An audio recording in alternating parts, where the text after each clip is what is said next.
Kalispera Elada. Good morning, New York. Warm greetings to all our members and friends all over the world. My name is Icc-Hacc Piper. I'm a member of the executive board of the Hellenic American Chamber of Commerce, and I'm also the chair of the organizing committee of this exciting and most informative event. The event is a joint collaboration of the Hellenic American Chamber of Commerce in New York and the International Chamber of Commerce in Greece, and it is a continuation of a series of virtual events whose purpose are to report all new exciting developments happening in Greece that build bridges of cooperation with the Greek American community and their international friends. The last two digital events were Hollywood in Greece and Greek tax incentives affecting non-residents. Both can be found at the site of the Hellenic American Chamber of Commerce. Today, we have another very informative and exciting program with distinguished speakers, experts on their field, to talk to us about Greek tourism for all seasons in many forms and sunny study opportunities. Two separate subjects, but as you will see, they're interconnected under the blue sky, the sun, the sea, the ancient and modern history and culture. Today, we will talk about the new government policy to keep tourism active throughout the year and the marketing campaigns that will take place in 2023. We will play videos used in these campaigns, and with the help of the Greek National Tourist Office site, visitgreece.gr, we will see picturesque islands, snowy mountains, white sanded beaches, off the beaten path destinations. We will identify luxury and boutique hotels, and we could even buy tickets for cultural events happening throughout the year. We will find numerous choices for every season and every month. At the end of the program on tourism, we will be convinced that all you need is Greece, and you will be ready to design and plan your own dream vacations throughout the year. Right after the tourism part, we will take you to the second part of the program that will be of great interest to families with kids planning their college education or even already attending universities in the States or anywhere else in the world. We will talk about the many opportunities that have opened up in Greece for international students to study and earn their undergraduate degrees in highly ranked public and private universities in classes taught in English at a fraction of the cost of the American universities. And all that under the sun, while enjoying the sea, making new friends, enjoying the outdoors and the nightlife, learning the Greek language, culture and nutrition, and experiencing an overall quality of student life that will be treasured for life. We have a tight program with lots of panel discussions, but also with lots of videos to keep you and us entertained. We will not spend a lot of time on the CVs of the speakers, as you will be able to find this information on our site behind each speaker's picture.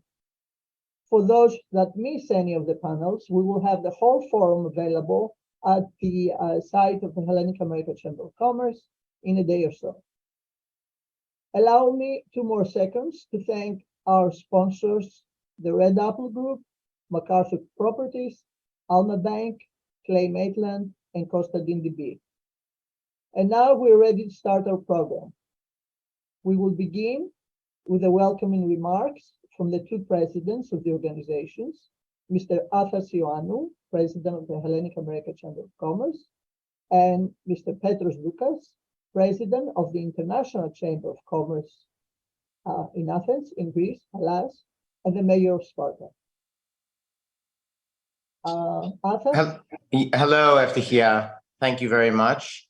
And I'd like to welcome today the Deputy Minister Sirigos and the Consul General Constantinou and all distinguished guests and speakers.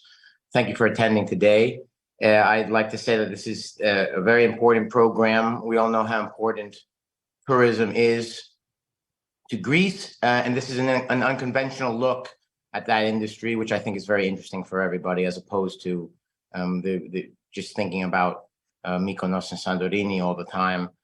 This is a deeper look into what the country has to offer, as well as the second part of the program about educational opportunities. It's a very big kind of initiative, I think, and the best that can happen and an important result of that will be bringing interesting and talented people to the country who hopefully will stay and have a connection, a long-term connection to the country.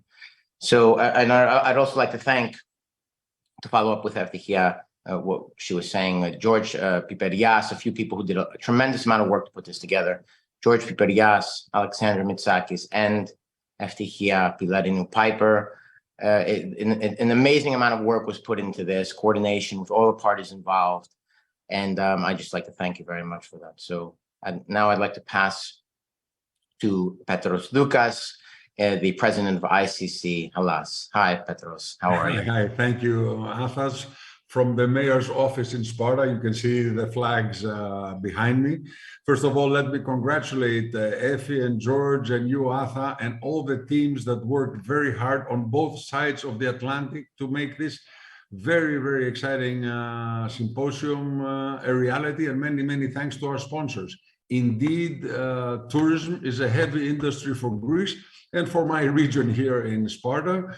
Yes, maybe areas such as Mykonos and Santorini and Kos and Rhodes and Crete may be getting close to being saturated, but there's also a host of other opportunities to develop tourism and make people have great experiences. Food and cooking classes, history, cultural events that attract people from abroad, agricultural happenings. For the last 2 months, we've been collecting olives and creating olive oil, and it's a very, very interesting experience for people who would like to visit. Medical tourism, showcasing the special history of each place, which is something we have not succeeded in doing yet. Trekking, mountaineering, we have beautiful mountains for 12-month around travel and tourism. And there could be a very interesting role for municipality to actually activate themselves, for municipalities to activate themselves. So that's it from me. Many thanks. Back to you. Then I'm very sure we're going to have a very exciting evening in Greece, afternoon in New York. Thank you very much. I'd like to thank both presidents, Athas Ioannou and Petros Doukas, for their support in organizing this virtual event. Thank you. Our next guest is the Consul General of Greece, Mr. Dinos Kostadinu. The Consul General has a long diplomatic career, having served in diplomatic positions in Greece and Washington, and as a Consul General of Greece in Sao Paulo, the only Greek general consulate in Brazil. He has studied private international law at Paris Panthéon Assas University of Sorbonne, and he speaks fluently English, French, Spanish, and Portuguese. Distinguished friends, it is a great pleasure for me to address the HACC and Icc-Hellas Forum, and from the outset, I would like to congratulate HACC President Athas Ioannou and Icc-Hellas President Petros Doukas, and of course the board members of both councils for this great initiative, with such a great number of prominent speakers and panelists, among them, of course, the esteemed Deputy Minister of Education of Greece, Mr. Sirigos.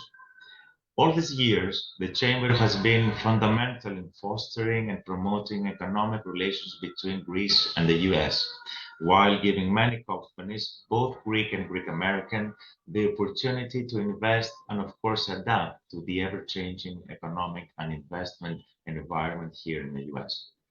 I firmly believe that the Chamber's activities in promoting synergies, cooperation, and exchanging best practices are beneficial to Hellenism, especially in this extremely turbulent period. Such an initiative is, of course, the combination of the magnificent tourist product of our country, along with our comparative advantages in παιδεία and εκπαίδευση, the fields of studies and education. This initiative is quite significant for our Greek American youth, since it allows them to learn more about their motherland, their country of origin. We must not also forget the American students who are unaffiliated with Greece but passionately love the Greek culture and ideals and visit our country whenever given the chance. Dear friends, our culture, our pedia, and of course our country is an intangible source of intellectual wealth that is very cherished here in the US. So I really believe that combining studies will strengthen the bonds between our diaspora and Greece and will provide the opportunity for many young people, not only of our community, but also US students, US citizens to visit Greece and experience our unique way of life with our rich cultural heritage. This will, and have no doubt about it, the next generation of Lelinas here in the US. From our side, let me assure you that the Consulate General of Greece will assist in every possible way the implementation of this very important project. Thank you very much for your kind attention. Thank you. We thank you, Consul General.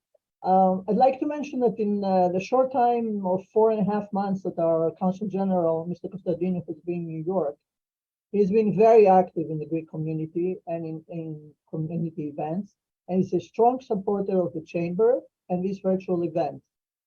So we have a lot of work planned ahead under his encouragement and support. Our next speaker is the Secretary General for Tourism Policy and Development, Mrs. Olivia Anastasopoulou. Mrs. Anastasopoulou is an attorney at law at the Supreme Court in Greece with over 20 years of experience and is an accredited mediator with the Ministry of Justice.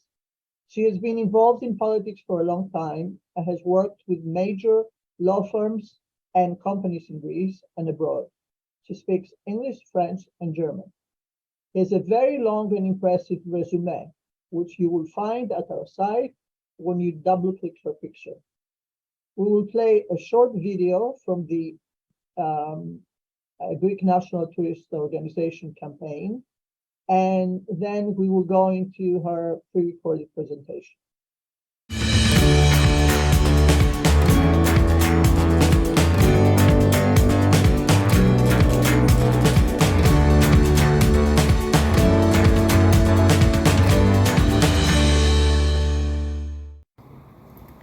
Honored guests, ladies and gentlemen, we would cordially like to thank you for inviting us to join this special forum.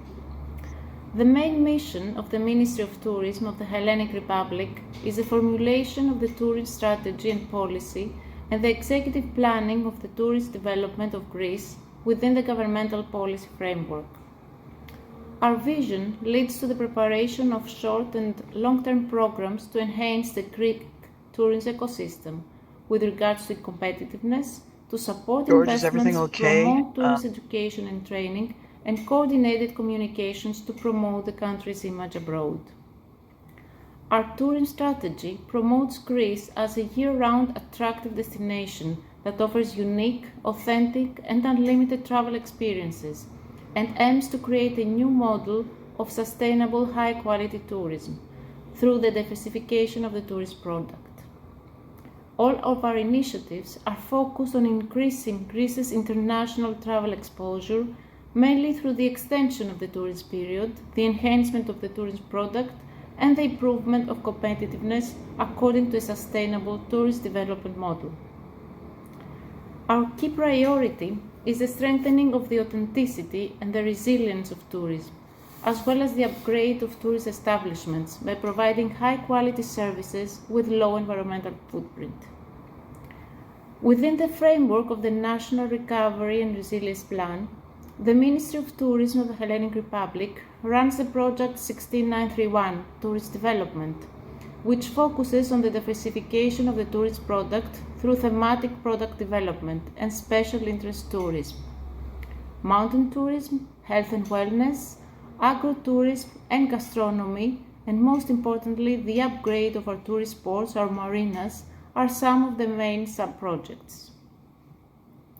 As far now as the Greek Tourism Marketing Plan 2023-2024 is concerned, our key goals are to consolidate Greece as a top-of-mind tourist destination through the further development of the country's unique brand identity, to strengthen the reputation of Greece as a destination that offers unique and multi-thematic experiences and simultaneously as a health-safe destination, to mitigate seasonality through product differentiation, promoting special and alternative forms of tourism, with emphasis on the geomorphological superiority of our country, and the sustainable management of natural and cultural resources.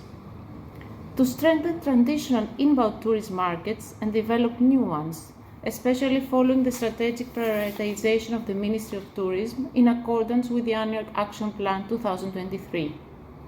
Balanced geographical promotion of the Greek tourist product, aiming at the geographical dispersion of visitors. In particular, to expand the use of the digital tools of Visit Greece platform and application, the development of domestic tourism, especially during autumn and winter, to offer tailor-made online and offline marketing communications with focus on reaching critical audiences, opinion leaders, as a top marketing target segment. To promote, of course, city breaks, rural tourism, wellness, gastronomic, cultural, wedding, recreation, luxury, MICE, to mention just a few of them. Our quantitative goals for 2023 include the following: 10% increase with inbound flows receipts and spending per visitor for 2023 versus 2022, a year of outstanding results for Greek tourism. With regards to our targeted market segments, our target groups include travelers seeking adventure, nature, repeaters, FITs and GITs, luxury travelers, expatriates, LGBTQ+, and of course, digital nomads. Ladies and gentlemen, the strategic orientation of all projects related to diversified and inclusive tourism in Greece is to upgrade the national tourism products and achieve smart specialization at regional level by promoting regulatory reforms, mobilizing private investments, and developing lasting public-private synergies. Our aim is to meet the rising demand for more authentic experiences that offer stronger engagement with local communities, their culture and products, and of course for a greener approach in all stages of the travel experience, while capitalizing on the opportunities for the economic, social, and environmental revitalization of destinations through tourism. We wish to make Greece a resilient, accessible, and inclusive tourist destination for everyone that offers high-quality services 365 days a year. It is clear that only through collective action, solidarity, and international cooperation will we be able to transform tourism and make it increasingly sustainable. Therefore, our promotional activities also include co-advertising with tour operators, airlines, and commercial companies, online and offline promotion. It is important to focus on all the things that make us optimistic about a better future for our tourism industry, provided, however, that we have done our best in the present. Thank you very much for your attention.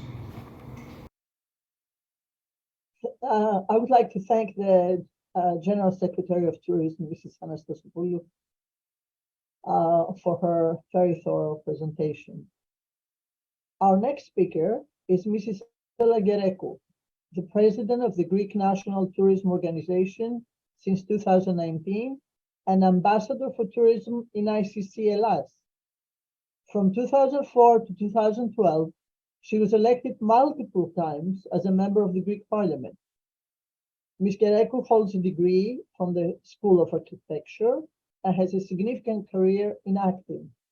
As a matter of fact, she's presently holding a leading role in a favorite TV series in Greece. I should point out that during Ms. Icc-Hacc's tenure as president of GNTO, significant steps have been taken to improve the image of Greece as a tourism destination.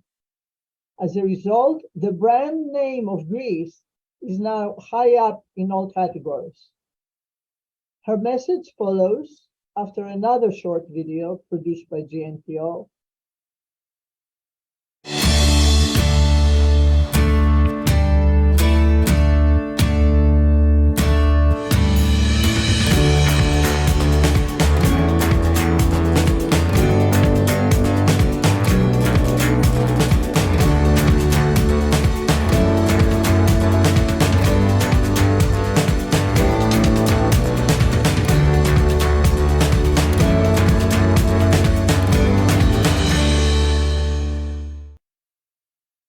Dear Consul General of Greece in New York, dear members of the Hellenic American Chamber of Commerce and of the International Chamber of Commerce Greece Hellas, dear Mr. Doukas, distinguished guests, dear employees of the GNTO Bureau in New York, ladies and gentlemen, by my authority as President of the Greek National Tourism Organization, I welcome today's digital forum, and I would like to warmly congratulate the organizers of this initiative.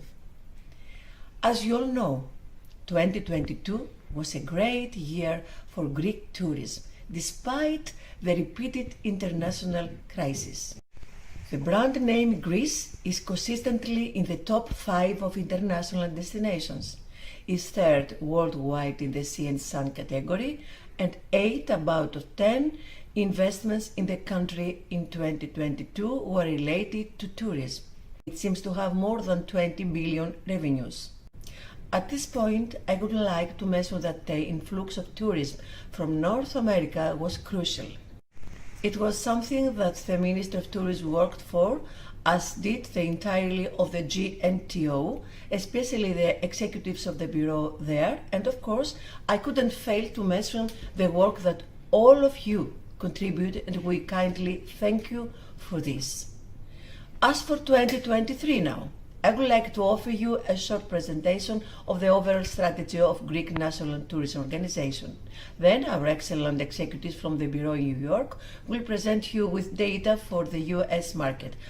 As for 2023, the GNTO will continue to appeal to traditional markets, of course, of Europe, the Arabian Gulf, North America and Australia, where the organization will open an office, but also in the markets of China, South Korea, Japan and India, always complying with sanitary regulations, of course. The dynamic rebranding of the country continues. Greece is now evolving from a mainly sea and sun destination to a top-of-mind premium, sanitary, safe, multi-island destination with a fascinating mainland that offers endless authentic experiences in every corner of it, all year round, while in the same time strengthening the traditional sea and sun product. But the big noticeable difference in our strategy is that now the whole promotion of the country will be centered around sustainability. Sustainable Greece. That's the name of the new GNTO micro website that highlights the best practices and promotes sustainable destinations in the country. Most of the advertising and co-advertising plans that we prepare at the GNTO now have a 12-month duration. So Greece is always on, communication-wise. With the international markets, our main campaign, All You Want is Greece. Then, Greece does have a winter, the special winter-themed tourism campaign, Greekend, the city break campaign, which went viral from the first moment. And of course, always with targeted communication techniques. We highlight the huge variety of unique moments experienced by the visitor. Gastronomy, wine tourism, culture, religious tourism, nature activities, agrotourism, sailing and diving, sports tourism, medical tourism, health and wellness tourism, and many, many more other alternative experiences. Also thematic campaigns aimed at specific target groups such as digital nomads, expatriates, and silver tourism. At the same time, in the effort to showcase the country as a sustainable destination with an ethical label, we address social groups such as people with disabilities, tourism for all, And yes, we promote film tourism, and we recently have signed a memorandum of cooperation with the National Center of Audiovisual Media. As you may know, the Expedia research, which was held in November for the market of North America, showed that the cinema and television are the first source of travel inspiration. Dear friends, this whole kaleidoscope of authentic experiences that our country can offer to the visitor embraces and holistically regenerates the body, the spirit, and soul. What else could be the trend of regenerative tourism that scores so high in international surveys? It is the ancient Greek way of life, which is much bigger than well-being. So, last April, we organized the first symposium in Athens in Lycabettos Hotel.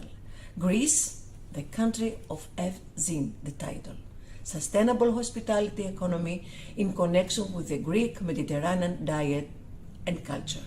Nutrition and culture, two huge national funds which we reintroduce to the international markets. Especially when it comes to culture, we don't want a visitor who will simply witness our unique monuments.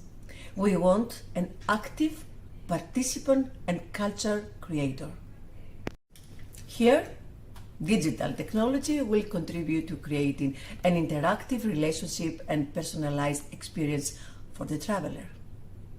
At the same time, we want them to experience the original lifestyle of local communities, as experimental culture tourism is also the international trend that new visitor wants and needs. And because today's forum also concerns study prospects in Greece, the country which gave birth to Western civilization, I would like to mention the project which was organized by the Greek National Tourist Organization, highlighting Salamina, as all we know, the island of the greatest battle of Salamina. There is a cave of Euripides, where the great tragedian, our tragedian, drew inspiration from. I have created there numerous theatrical seminars being held at this place, where participants gain experiential knowledge of the ancient theatrical performance as well as ancient drama scientific conferences with the participation of foreign universities. The GNTO has also signed a memorandum in collaboration with 2023 Elefsina European Culture Capital, an attraction event for culture tourism all year round.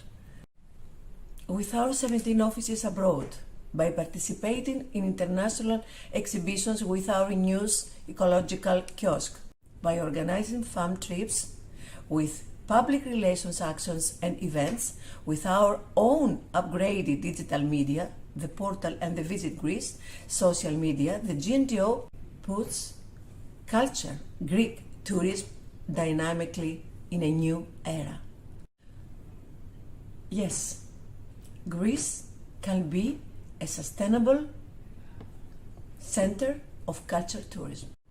I hope I earned the privilege of your time, and I would like to express my big congratulations to the organizers and wish you good luck for the future endeavors. Thank you so much.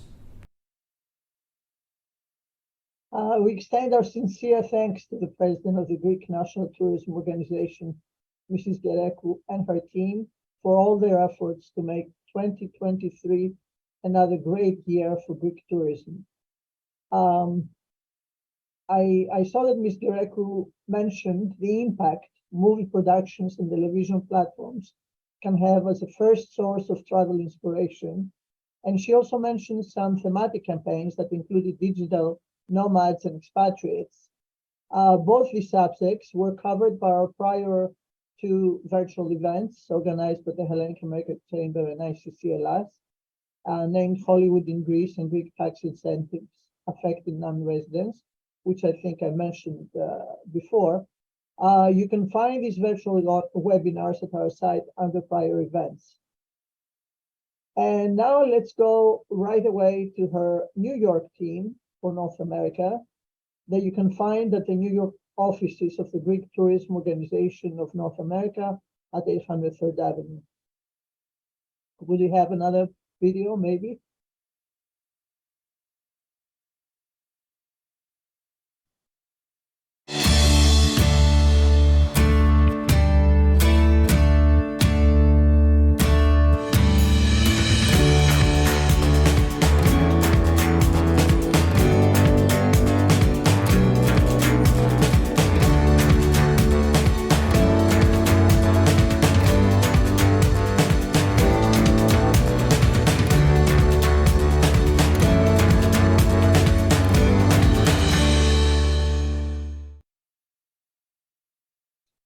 I'd like to welcome Yannis Plexousakis, the Deputy Director of the Greek National Organization of North America, and Sophocles Sava, the Exhibitions and Trade Coordinator.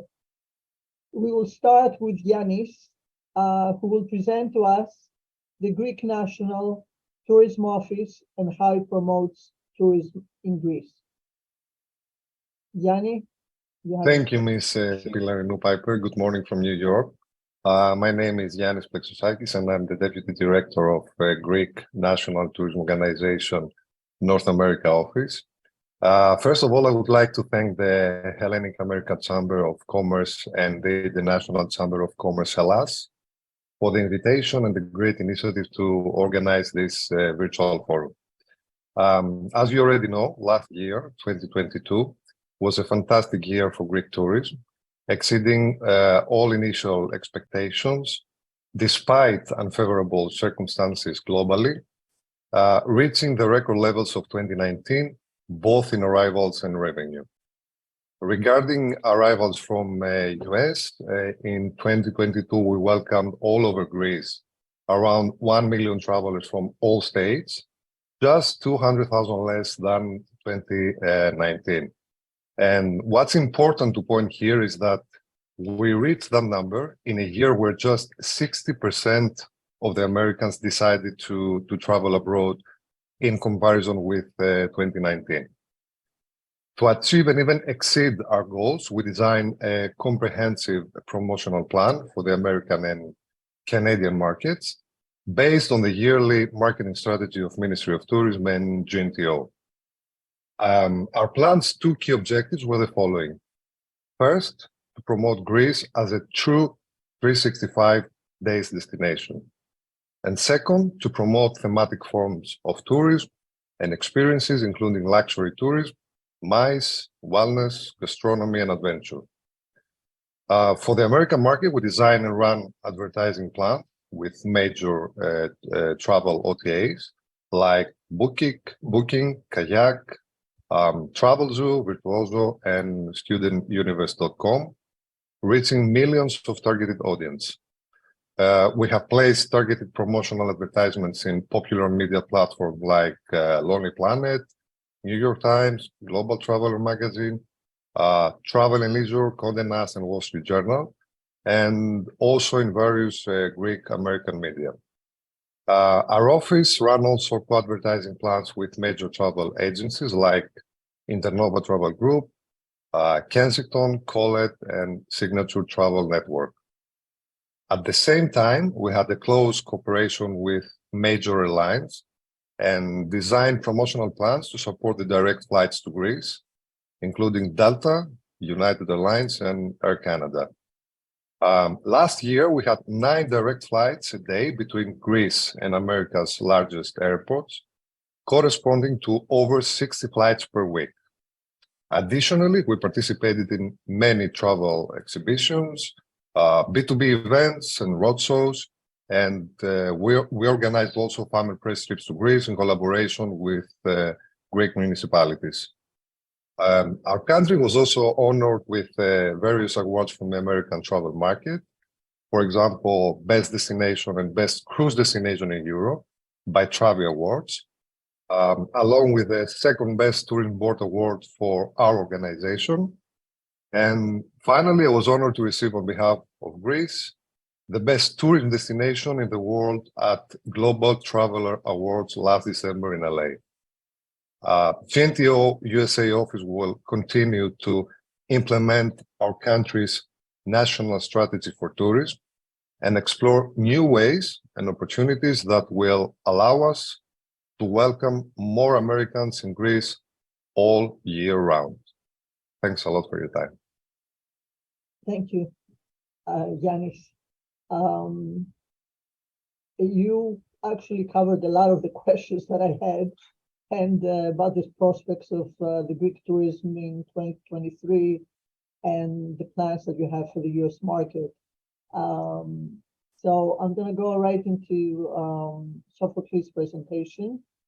Okay, Sophocles, when I visited your offices and you showed me the site that GNTO had prepared, I was really amazed.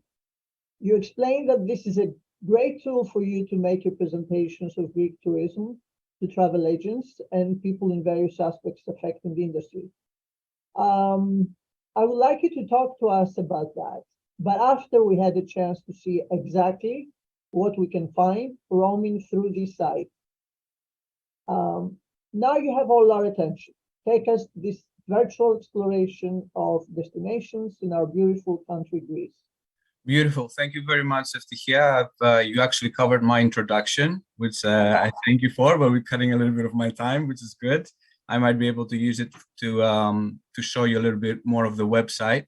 That'd be great. As you said, and I need to mention, we are here in the Exhibitions and Trade department of our office, and I am doing the coordination there. So the reason why we decided to give a presentation about the website is because this is the first point of contact for the travel agent or the travel professional and the individual traveler in order to educate themselves and promote the brand of Greece. So let me just share my screen here. 1 second. I don't know if you can see it. Not yet. Not yet. 1 second. Yes. I don't know why. I'm allowed access to share the screen here, or?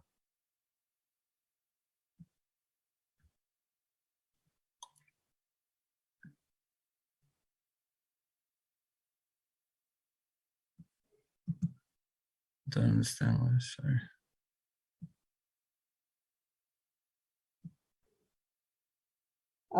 I think we can see your, okay. Yeah, it doesn't really. 1 second. Sorry, I don't understand what went wrong here.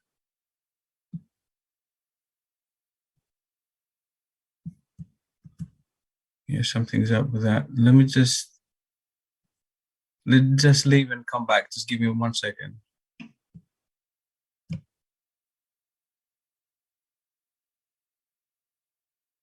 Okay. Sophocles, we can see your screen, so just open the website. Yeah, let me just go back and open the website. Okay, so can you see it now? No, and I suggest,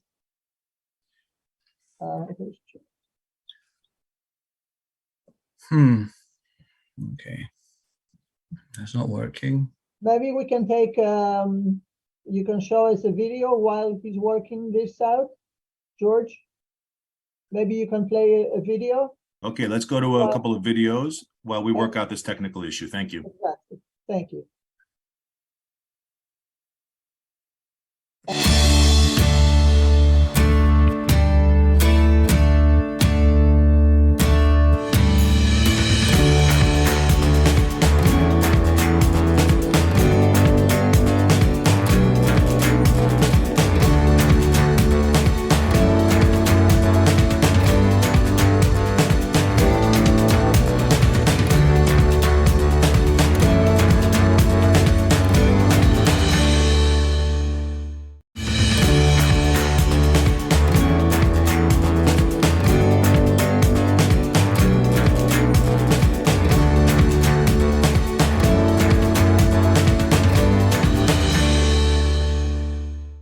What do you want? I want an escape.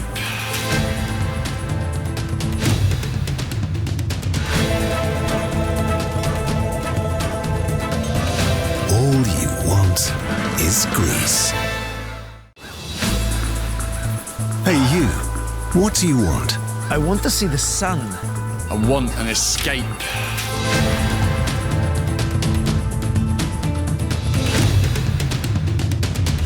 You there? An office with a beach view.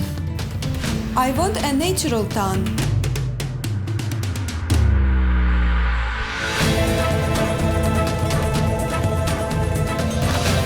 You? I want to taste real food. Something well-aged.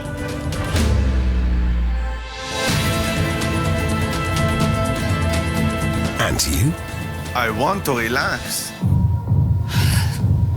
I want peace.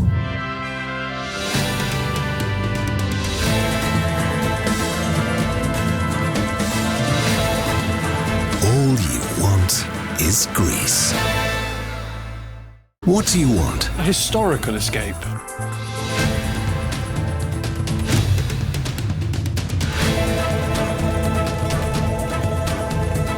All you want is Greece.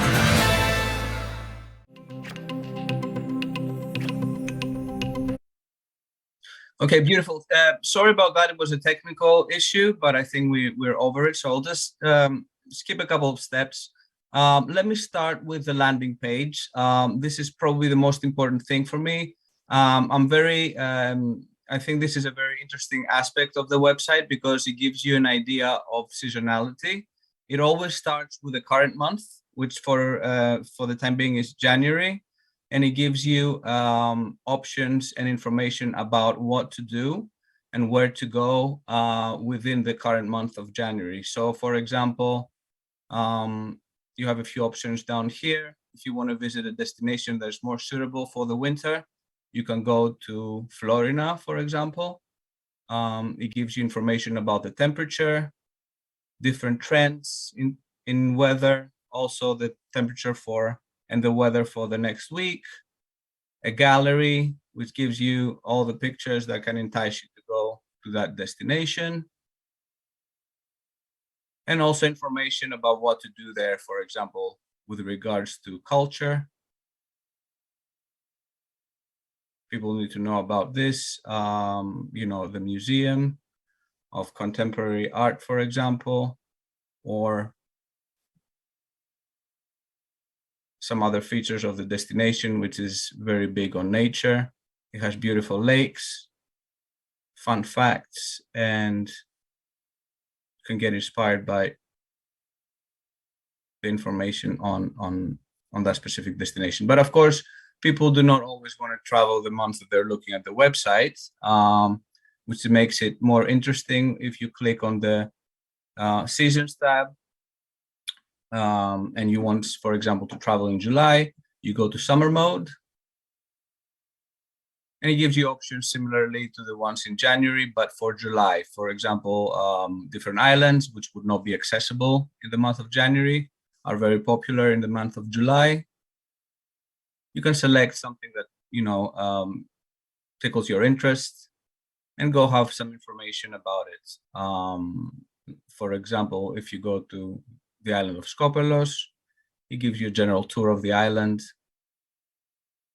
filming about things that happened in that destination in the past that are interesting, but also gallery, brochures, and weather information, for example. So if you go to July, it gives you the average temperature, which is 29 degrees. Also, it could be the minimum temperature is 23 degrees. So you know where you're going and what to do there.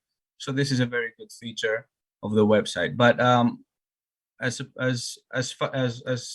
it goes with describing and navigating the website, there's a much simpler way.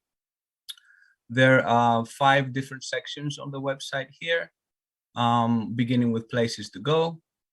So you don't navigate with regards of when you want to go, but exactly where you want to go. It splits Greece in 2 sections, islands and mainland. And it gives you an idea of this interactive map where everything is. For example, if you want to know where Kykladas are, you click here. You see the selection of islands. You click on there and it gives you all the islands that you can visit. and have the same similar information as I showed you before with regards to splitting it in weather patterns. The same goes with mainland. It's a promotional tool, but also a form of information and education in geography. And people know where, for example, Thessaly is and what you can do there, where Athens is in the map in regards to Attica, and then can select the vacation with regards to this type of information. So this is the general navigation section. Also very important is the what to do section. People also want to travel with regards to their interests and what type of traveler there are. So some people are more inclined to have a cultural experience. Others travel with regards to gastronomy, nature, leisure, activities, religious tourism, or some are purely interested in beaches. So you can go to each of these sections and select the different aspects of tourism that can be interesting to the specific traveler. Let's say someone is interested in religion and purely wants to go for religious reasons or cultural reasons to Greece. This is the section of religious tourism. A plethora of information there. It gives you a map of all the churches in Greece, which is magnificent, as well as the monasteries. There's a wide selection, and people have made it their job to put everything together in this website and show you where every single monastery is in Greece. I'm not going to get into it very much, but if you really navigate this website, you can find every single place that you can visit as far as monasteries and other monuments of religious significance, such as Meteora, religious sites in Thessaloniki and other holy places around Greece. What is also very interesting in this part of the website is that you have access to brochures. This is a very comprehensive brochure slash map of how to navigate Greece with regards to going to a religious destination. So it gives you an idea of how to go to monasteries, historical information, and a very important trend that is happening within the last 10 years is the Steps of the Apostle Paul, which is a very big tour, and it's growing constantly. People want to know that. It's very important for pilgrims, and you can actually see where he started, where he ended, and where basically Christianity started and where the word of Jesus Christ was spread. So that's I believe a very important feature. 1 second.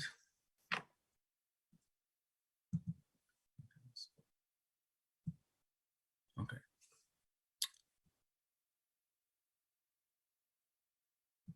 Next in line is the useful information. This is more of a technical tool, but it's very important. A lot of people want to know, especially travel agents have issues about transporting their customers from A to B due to the specific way that Greece is placed as far as geographically, with regards to going to islands or going to, remote areas of Greece. So you can start with transportation and give them an idea of how to get to places. So you can click by sea, and it gives you information of how to travel and navigate through the seas with links to the main ports, which in the way give you schedules of where to go from which port and what island connections there are available. So it makes the travel agent's job much more easy. Also, if you go to useful information, important travel tips as far as to how you're going to plan your trip to Greece. If you are in an emergency or have health and safety issues, who are you going to call? What are you going to do? It has very important numbers about first aid and national ambulance center, how to call the police. People, from the United States, especially if they travel so far from home, might be a little apprehensive about how to deal with situations if they come ahead. And this is something that gives them the confidence to book ahead of time, knowing that all this information is there. Of course, COVID-19, now we don't have any restrictions, but in the past we had some forms that we needed to fill out, some tests that needed to be made. If someone asks how how can we go to Greece and what's the situation, with COVID-19, we direct them to the website, which is live, and also gives you a link to travel.gov.gr, which is basically the most updated and official information about what's going on with health and safety in Greece. So that's also very important. And of course, climate information and passports and visas. It's easy for me to say to American tourists or tourists that come from Canada that they don't really need a visa to visit Greece, but they need all the information about how long the duration of the passport needs to be, how many days they can stay in the country. But if it's different to see it for yourself rather than just being told. So I also direct them to this website, and they are able to see for themselves and feel more confident to book their vacation. And of course, one of my favorite features is the media kit. We have a very beautiful image bank about every single corner of Greece. You can go down, and these are different sections of areas of Greece. I'm not going to go into every single image, but they are downloadable. You can use them for your own information, but also you can use them to promote Greece because they're not copyrighted in any way, as long as you mention that this is for promotion purposes and only that. And one of my favorite features, because people like visuals, is the brochures and the travel guides. The travel guides are more extensive, so you can go say and experience, see how you will be able to experience Athens or Attica. You click on the language you wanted to be presented to. This is 140 pages, so I'm not going to go throughout all of it, but you can see the aesthetic of it, the list of things, that you can do, and then all these wonderful pictures and things to do. But also, you can go to brochures, which are smaller in size. Again, the same principle of selecting your language. This is one of my favorite ones, is a city break for Athens and Thessaloniki. It gives you an idea of what to do in both cities. Of course, there are hard copies of these, but people nowadays prefer to go on the internet and see it for themselves. They can actually print them out or download them in their computer.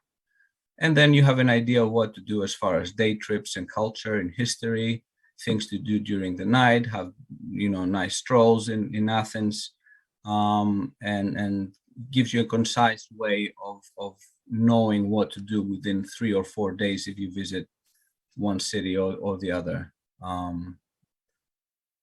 So this.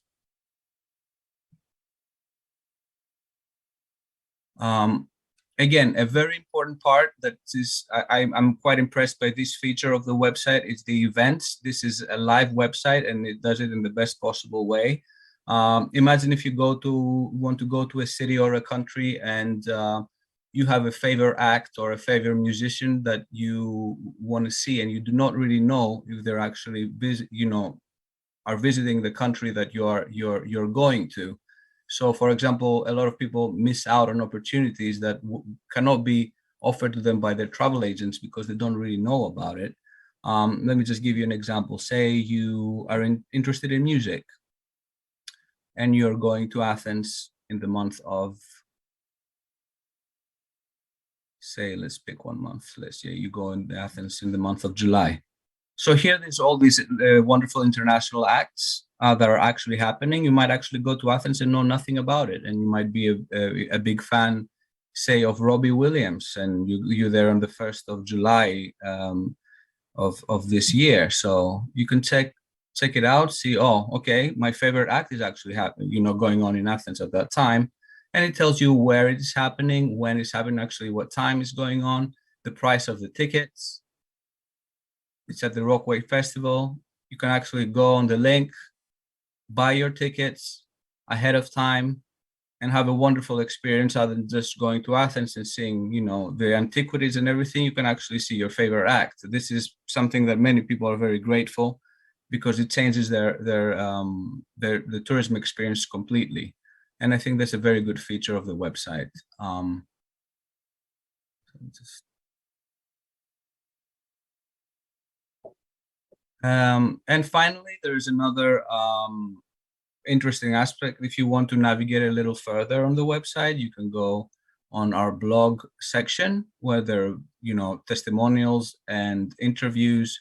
They give you information about inspiring trips with regards to destinations like Carpathos, or some, where you can dine in a 5-star, in a 4 or 3 Michelin star in Athens.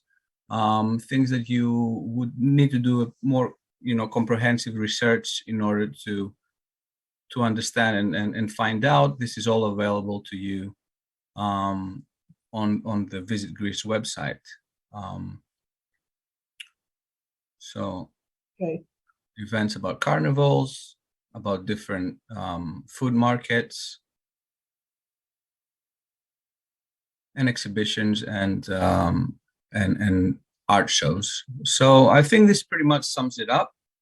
I don't know if I did okay with time because of this technical issue, but I think this is a general idea of how to navigate the website. As I said, it's live and interactive. A lot of new information comes almost every day. And if you're interested in finding out more, you can call us in the office or you can navigate for yourself. And thank you very much for this opportunity to present this website. Thank you, Sophocles, for your great presentation. The site name is visitgreece.gr. Visit Greece, one word. Visit Greece, one word. Visitgreece.gr, exactly. What an amazing site.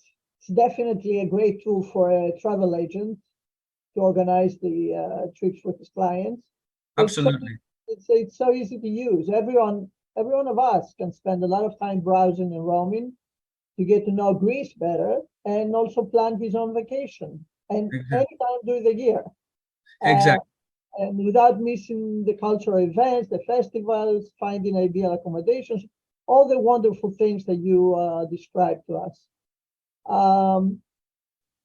Before I get away from my own fascination for this site, could you tell us how does GNTO engage with tourism professionals in order to support the Greek tourism?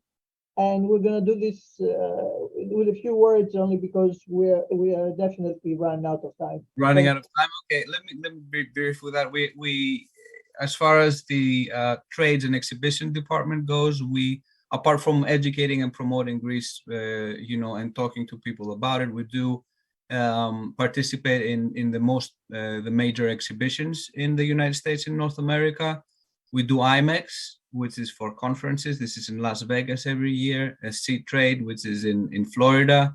We also extend to Mexico. We do the IBTM, which is also a MICE exhibition. And last year was very promising, and we think we want to expand in the area of Mexico. But also we do educational presentations in different areas of the United States, especially for destinations that are not very well known to travel agents and individuals.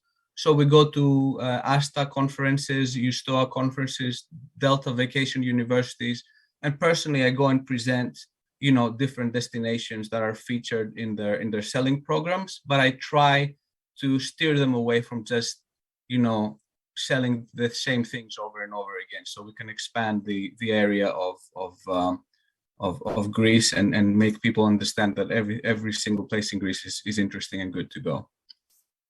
So at this point, I'd like to thank you both, Yanni Plexousaki and Sophocles Sava, but also Mr. Konstantino Charokopos, the director of GNTO, for providing us with the beautiful videos we have been playing, and we will continue to do so throughout the program. I also want to thank you for a wonderful, valuable information you have shared with us. We wish you good luck for your 2023 plans. We have no doubt it will be another successful year, and Greece will be flooded with tourism from all over the world and many more people from America. Thank you again. Thank you very much, Icc-Hacc. Thank you. Appreciate the opportunity. Thank you. Our next panel, which will start right after a short break, will cover a world of destinations and the choices for a luxury vacation or a discovery of unique destinations, sometimes off the tourism maps. The panel will be moderated by Mr. Petros Doukas, the president of Icc-Hellas and mayor of Sparta. Please stay tuned. You don't want to miss some more beautiful GNTO videos of Greece during the break. Thank you and see you later.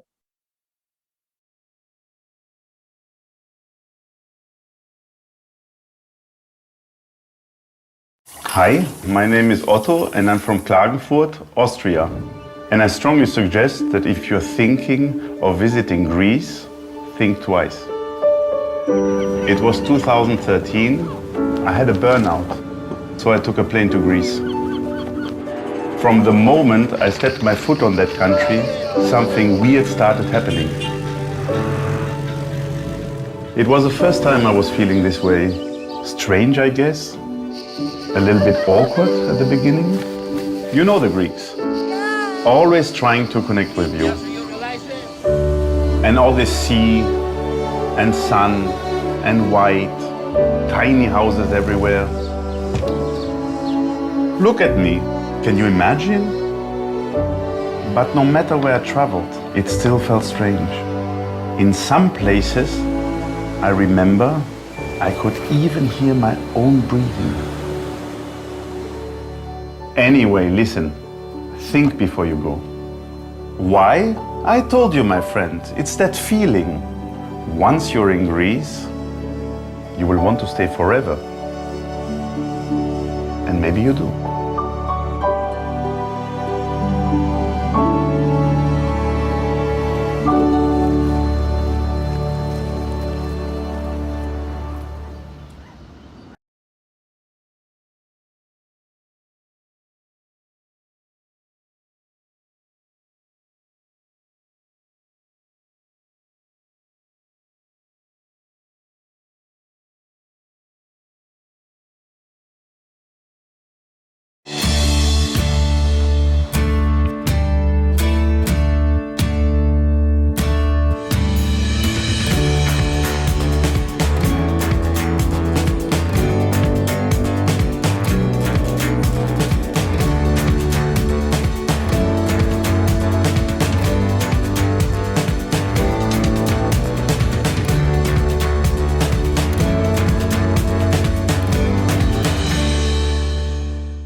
You're live, Petro. Excellent, excellent. Very exciting insights, Ευτυχία and friends, so far. I need to improve and enhance the Spartan section on Visit Greece .gr. And it's time now to showcase how Greece is a world of destinations in itself. And we have some very, very top speakers and presenters with us. We'll start with Nicholas Kelaididis, president of the Hellenic Association of Tourist and Travel Agencies, has vast experience on tourism. And then to proceed with Joanna Kalafati and my friends Nico and George Vernikos. We have some very, very exciting insights now as well. So let me start with Nicholas Kelaididis. Nicholas, how is Greece a world of destinations in itself? And for a 12-month period, actually. The floor is yours. Yes, thank you. Thank you very much, Mr. President. Thank you very much, Mayor. And for the invitation, very honorable invitation that you made to Hellenic Association of Travel Agents. I would like to point out that Greece is within the top 5 destinations around the world, and all this effort, along with the Greek National Tourism Organization, made also by the Greek professionals, the Greek travel agents, that along with the society, the Greek society, achieved that. The reason that's why I'm here in this wonderful presentation is that we're aiming on presenting Greece as a 365-year destination, and not only for the summer period. Actually, it's the issue that I want to raise before we proceed in possible questions that you need to ask, is that Greece is not only the summer. Greece is not only the islands, the sea and sun, which are definitely are well known and recognized around the world. But Greece has wonderful mountains and wonderful landscapes in the mainland and peninsula of the Balkans, the Southeast Europe, and has various alternative solutions, traveling solutions for all the travelers, along with the Greek of diaspora that could extend their stay in, not only visiting their hometowns and villages or cities during the summer period, the summer break, but during the whole year. And I would suggest also that could be considered as a place of working in distance, like a digital nomad. There are several other areas of Greece that are very valuable to see, not only for the landscapes but also for the history, along with the archaeological sites, for the culture, for the gastronomy, and definitely for several other social issues and social connection that can make with the locals and understand the real Hellenic culture that could be help them on improving themselves, having also values that we bring from our ancestors, the ancient ancestors and the medieval ancestors during all these years. Also, I would like to point out that Greece has alternatives of presenting values that could be given by the people and the nature, and of course, forgetting only the love that we have, but studying the history and the culture of the different places. Greece has not only one culture. Greece has several different cultures that are combined in one Hellenic vision that we would like to see.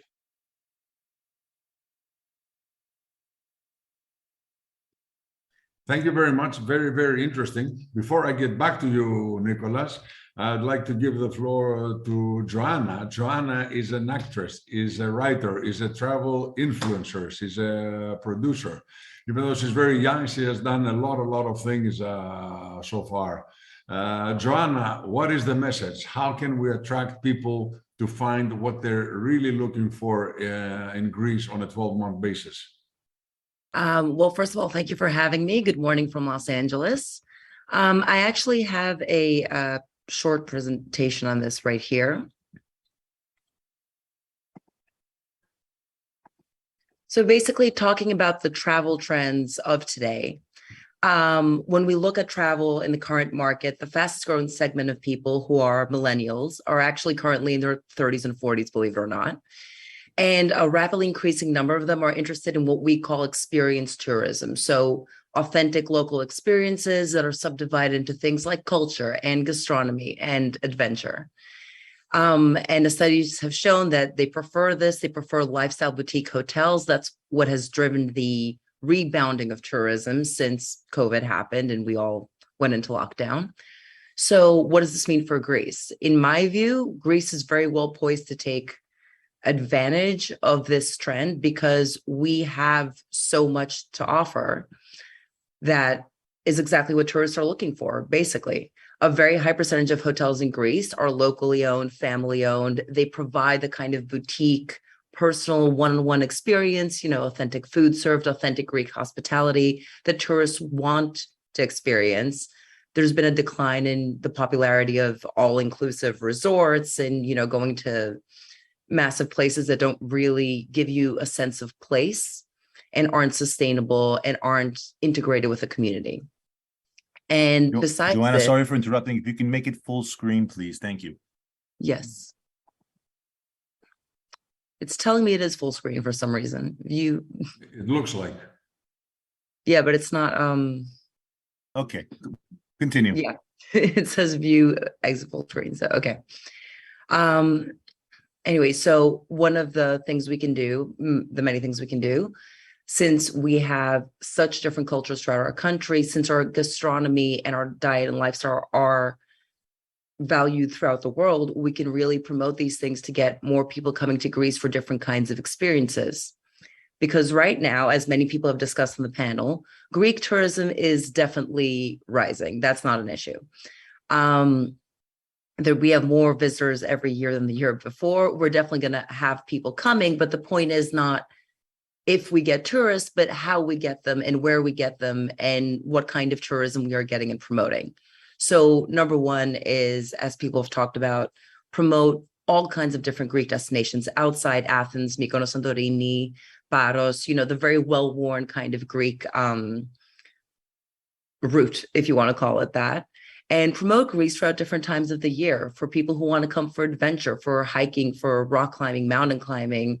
Fall and spring are much better times to come. Skiing and snowboarding, visiting the beautiful regions of Epirus, the Zagorochoria, etc. Promoting that kind of winter tourism. We have to get the message across that Greece isn't just beaches and nightlife, that you can come throughout the year. For a variety of different activities and a variety of different experiences, which aligns with what tourists are craving.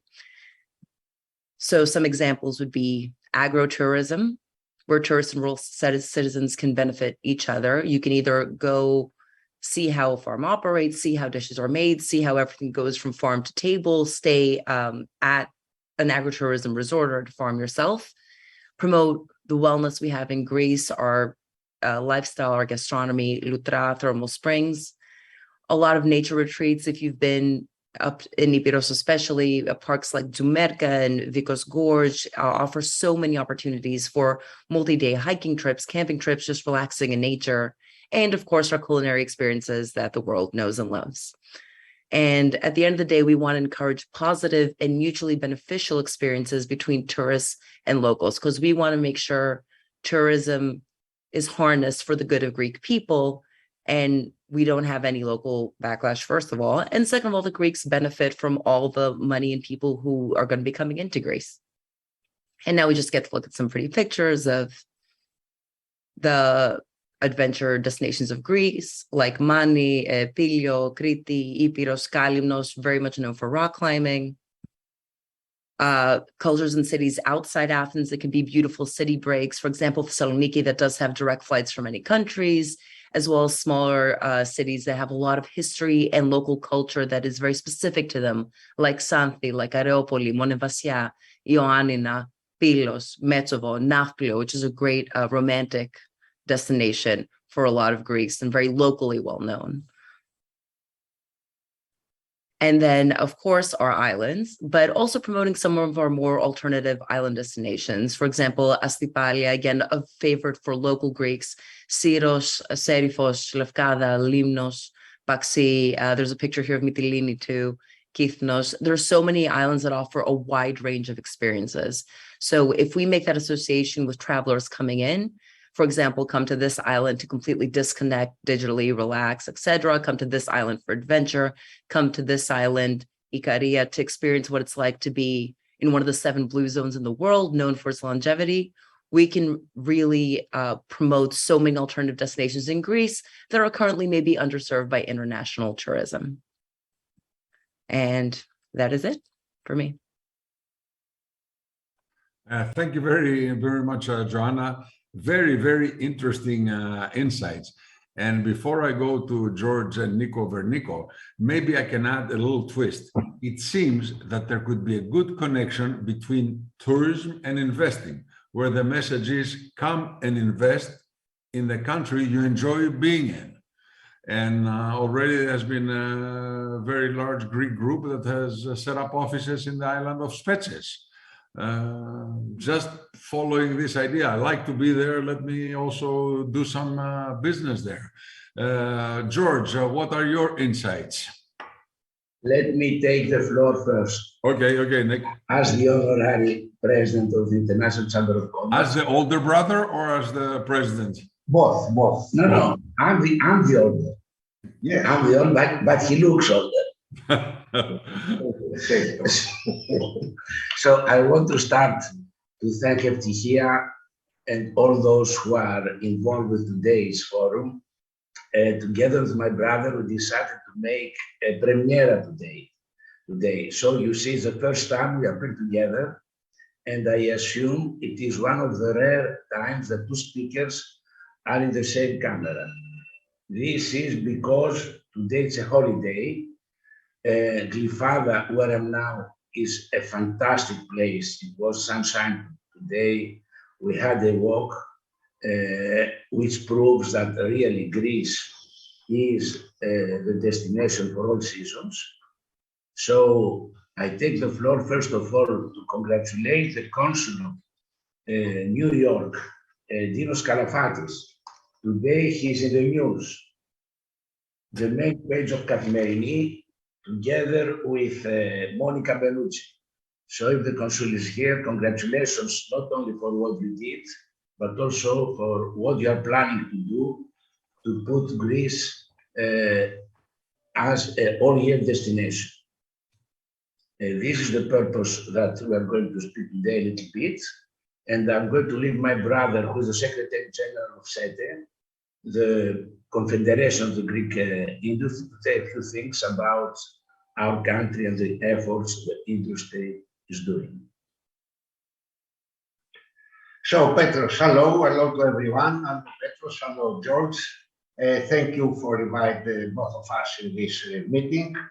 We're very happy for this, and mainly we want to communicate with our friends from the United States and all over America.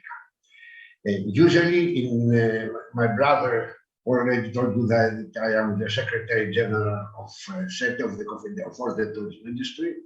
And personally, also, I am president of Ernikos Yachts, that is a leading yachting company. And you know that Greece is very well known for yachting, for the Greek islands. I believe that is the #1 in the world.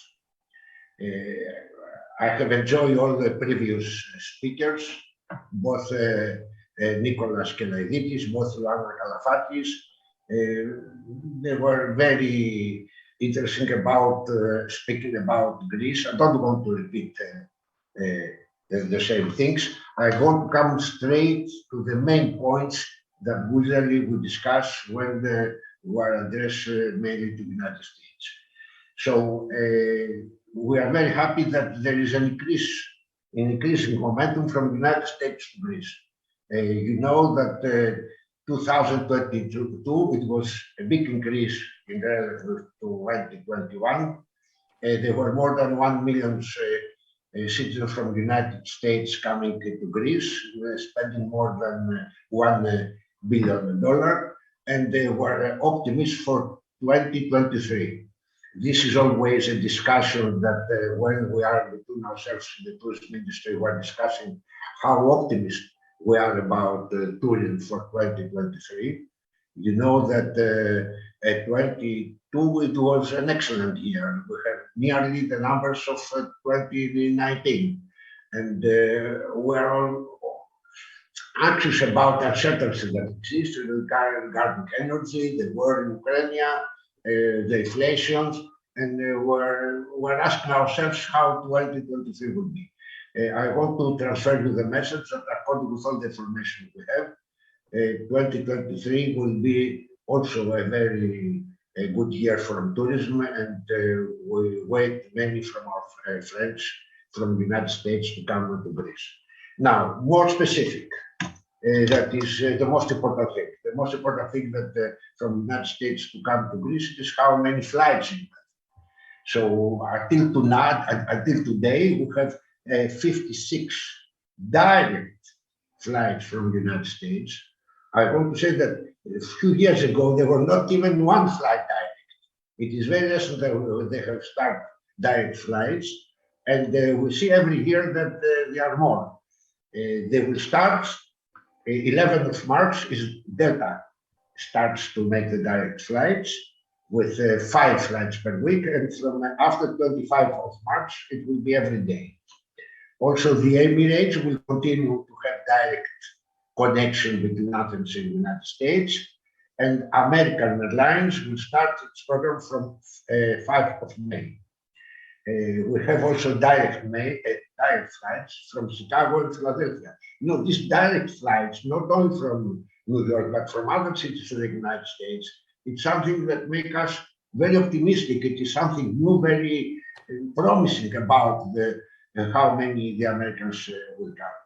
And also we're going to have direct flights from Montreal from 31st of March and from Toronto. And also we expect even more direct flights. So I will expect that 2023 we are going to have again more than 1 million tourists from the United States. Now, apart from these numbers, I want to thank all our friends that they visited. I want to thank everyone that makes the effort in order to have better communication, more understanding, more flights, more tourists. It is an effort that's going on. And I believe that Greece also, every year, it becomes more friendly, more easy to come, and more welcoming. Although I can say you a secret that tourists from the United States, they are always welcome in Greece. It's not something that recently happened. Always we consider them our best friends, our best clients, the best tourism, for many reasons, from traditional reasons, but also because they are, you know, they come also from more far away than the German or the French. So they are more easy also to be happy and find everything how nice and how, you know, interesting they are. And now regarding the yachting, I don't want to take more of your time. Speaking about the Greek Sea, the archipelagos, the different islands that we have, I believe that today Greek islands is #1 spot in the world for yachts, from mega yachts, from sailing boats, from catamarans, from motorboats. Since 2021, it is calculated that in Greece there are more yachts, and especially super yachts, than in any other part of the world, even more than in south of France or in any specific place in the United States. So really, I believe that it is the top vacation, the top dream of everyone to be possible to make yachting or cruising in the Greek islands. This is the main message that I want to send, that we wait our friends, we believe in the American tourists, and we are very optimistic that we are going to give good service and we are going to welcome them. Thank you, George. Very, very interesting insights. Before I go to Nikos Kelaididis, and Nico, I will ask you right after Joanna, whether you think the Far Eastern market, the Gulf and Arab market, and the East European markets, whether they are high growth or mid growth or so and so in terms of the prospects for the next few years. I'd like to ask Joanna to talk to us for about 1 minute about your new, very exciting book and some very interesting personal projects you're working on. Let's start with the book very briefly. We're running out of time. Of course. So I am completing a book currently titled Best of Greece for Moon Travel Guides. That's a subdivision of Hachette based out of New York. And essentially it's geared towards the American market initially, but then will be translated. And it covers mainland Greece. So it covers alternative destinations of Thessaloniki and the surrounding areas, Epirus, the popular tourist destinations of Delphos and Meteora, and then all the Peloponnese, essentially, all the destinations from culture and gastronomy and history and beaches and everything you can imagine. It has a bent towards more outdoor activities. So there's a lot of hiking, rafting, excursions, mountaineering, all that covered. And we hope it will be out by this summer season. And the point is to promote not only the alternative destinations I mentioned, but also a lot of local hotels and local businesses. So upwards of 95% of the businesses featured in the book are locally owned. And are there any thoughts about series production about Greece and travel and tourism and food and gastronomy? like a mini series of things of that There sort? are definitely thoughts, and we've had initial discussions this past summer. I can't speak too much more on it because nothing is concrete yet, but there's definitely a plan in motion to get a travel series out to these places and kind of show people what the regions have to offer on video. Don't forget Sparta in your next moves. Of course not. Thank you very much. Nicholas, what is your insight about the Far Eastern, Arabian, and Eastern European markets minus Russia? Minus Russia, yes. We don't know how this war will continue, and it's a pity that's affecting a lot Greek tourism. This one, concerning the Gulf state Gulf countries areas, we are watching an increase of 35% and of the arrivals this year, and we are hoping that this will continue also next year. Concerning the Far East countries, we are, as professionals, we believe that we are far away from our target. That probably the flat connections are affecting this the arrival status, but also the effort that we're making as a state and as a professional is not in the field that we are expected to be, in order to bring more from Southeast Asia and closer areas to Indonesia and Malaysia, Singapore,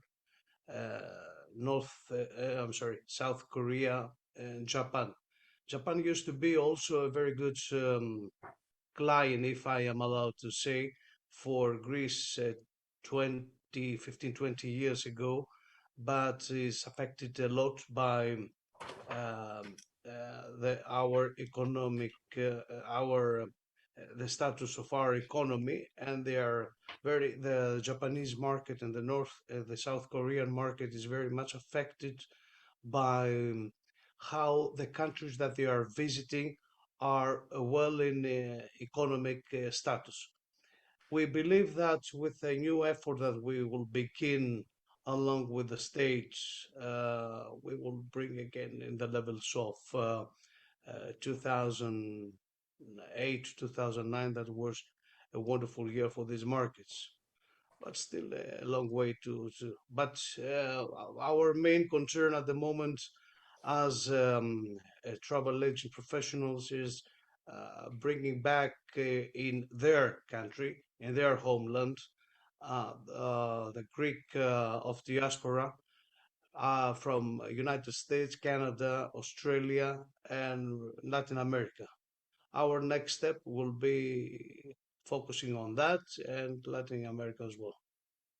And is there any advice to the government that something quick and cheap without costing millions that they could do to open more doors for the travelers? Sure. Very simple.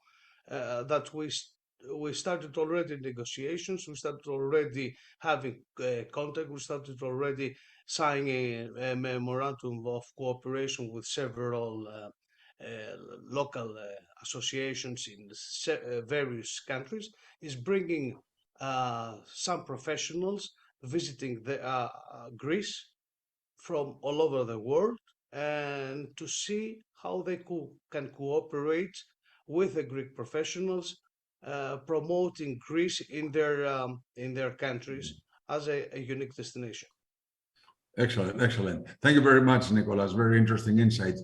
Going finally to Nico Vernico. Nico, could you please wrap it up for us? Any main conclusions for Greece as a world of destinations in itself, and any quick advice to the government as to what to do to help open more doors? Very briefly, as we're running out of time. The government is in the right track. We are grateful to the leadership of the Ministry of Tourism, the secretaries and everybody. The bottom line is that Greece is the destination for all the year. I just received a WhatsApp message from my New York friend, Calliope Carella Rena, who hasn't visited Greece for the last 3 or 4 years. and she has been forced to come here to see her mother. And she sent me a message saying, what a surprise. I'm in Athens, and this is my best visit since my student years. I'm having a great time. I don't know what I'm going to visit first. The Stavros Niarchos Cultural Center, the Museum of Contemporary Art, New District of Athens. So the message is, come to Greece, come to Athens all year round. There is no better place to combine business also with pleasure. And George, Sparta, don't forget Sparta. Okay. Don't forget Sparta, yes. First priority.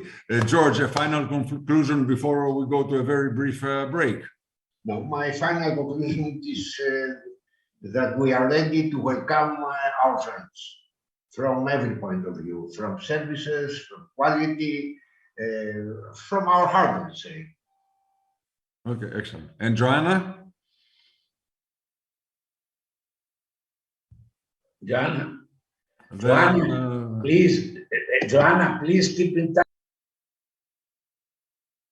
Speak. Yeah, Joanna. I lost your audio. Honestly, the conclusion is come to Greece because, as George and Nico said, you might be surprised, especially if you haven't visited for a while. Excellent. Thank you very much to all Nicholas and Nico and George and Joanna. We're going for a very, very brief break, and we'll be back in 2 to 3 minutes. Thanks.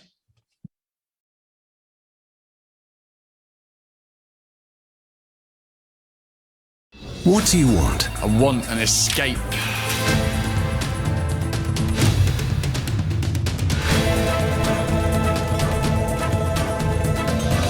All you want is Greece. Hey, you. What do you want? I want to see the sun. I want an escape.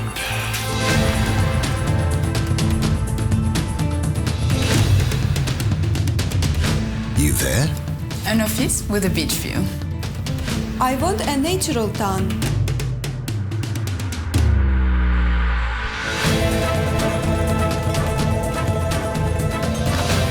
You? I want to taste real food. Something well-aged.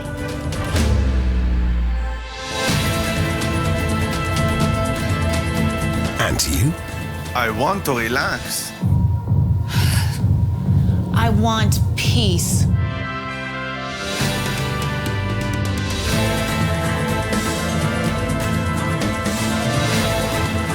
All you want is Greece. What do you want? A historical escape.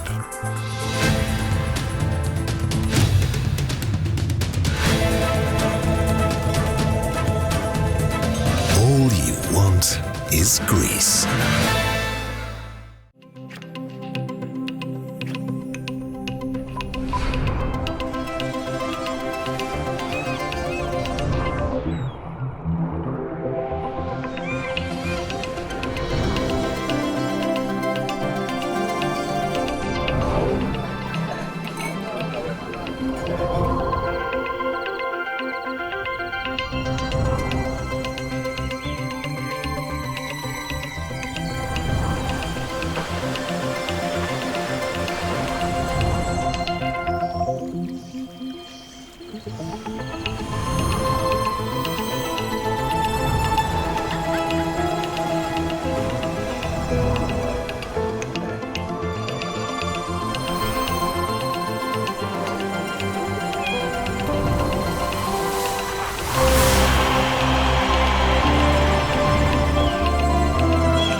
Good evening, Athens. Good afternoon, New York. My name is George Piperias. I'm connecting with you from Athens, and I am the event coordinator for today's digital forum. I'm honored to be moderating this extremely interesting panel, Alternative Forms of Tourism, given its theme, which is dear to my heart on a personal level, and I will explain what I mean as we progress in the panel. We all know about the traditional Greek tourism, the crystal clear blue seas, world-class beaches, the Greek islands, and amazing nightlife that our beautiful country has to offer. Most Greeks of the diaspora have only seen a small fraction of Greece, however. I can speak firsthand, being born and raised in New York and traveling to Greece practically every summer of my life growing up. When I would come, as most Greek Americans usually do, I would go to my parents' village, which is between Yithio and Sparti, by the way. Or as I got older, I would start visiting the popular islands, opos Mykonos, Paros, and Santorini, which are amazing in their own right. But to be honest, I never really knew that Greece had so much to offer. When I moved to Greece in 2002 and started to explore the endless destinations that Greece has, I was truly astonished.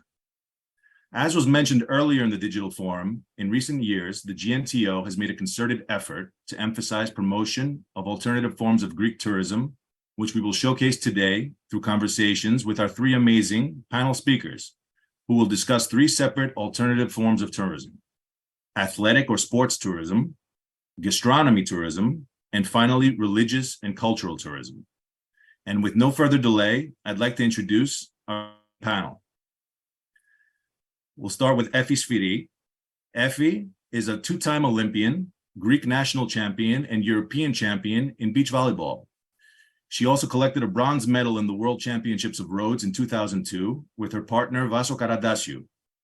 Following her retirement from active play in 2005, Effi created the first beach volleyball academy in southern Athens at the facilities of Vari Sports Club, offering a unique synergy of complete fitness and beach volleyball workouts for all levels.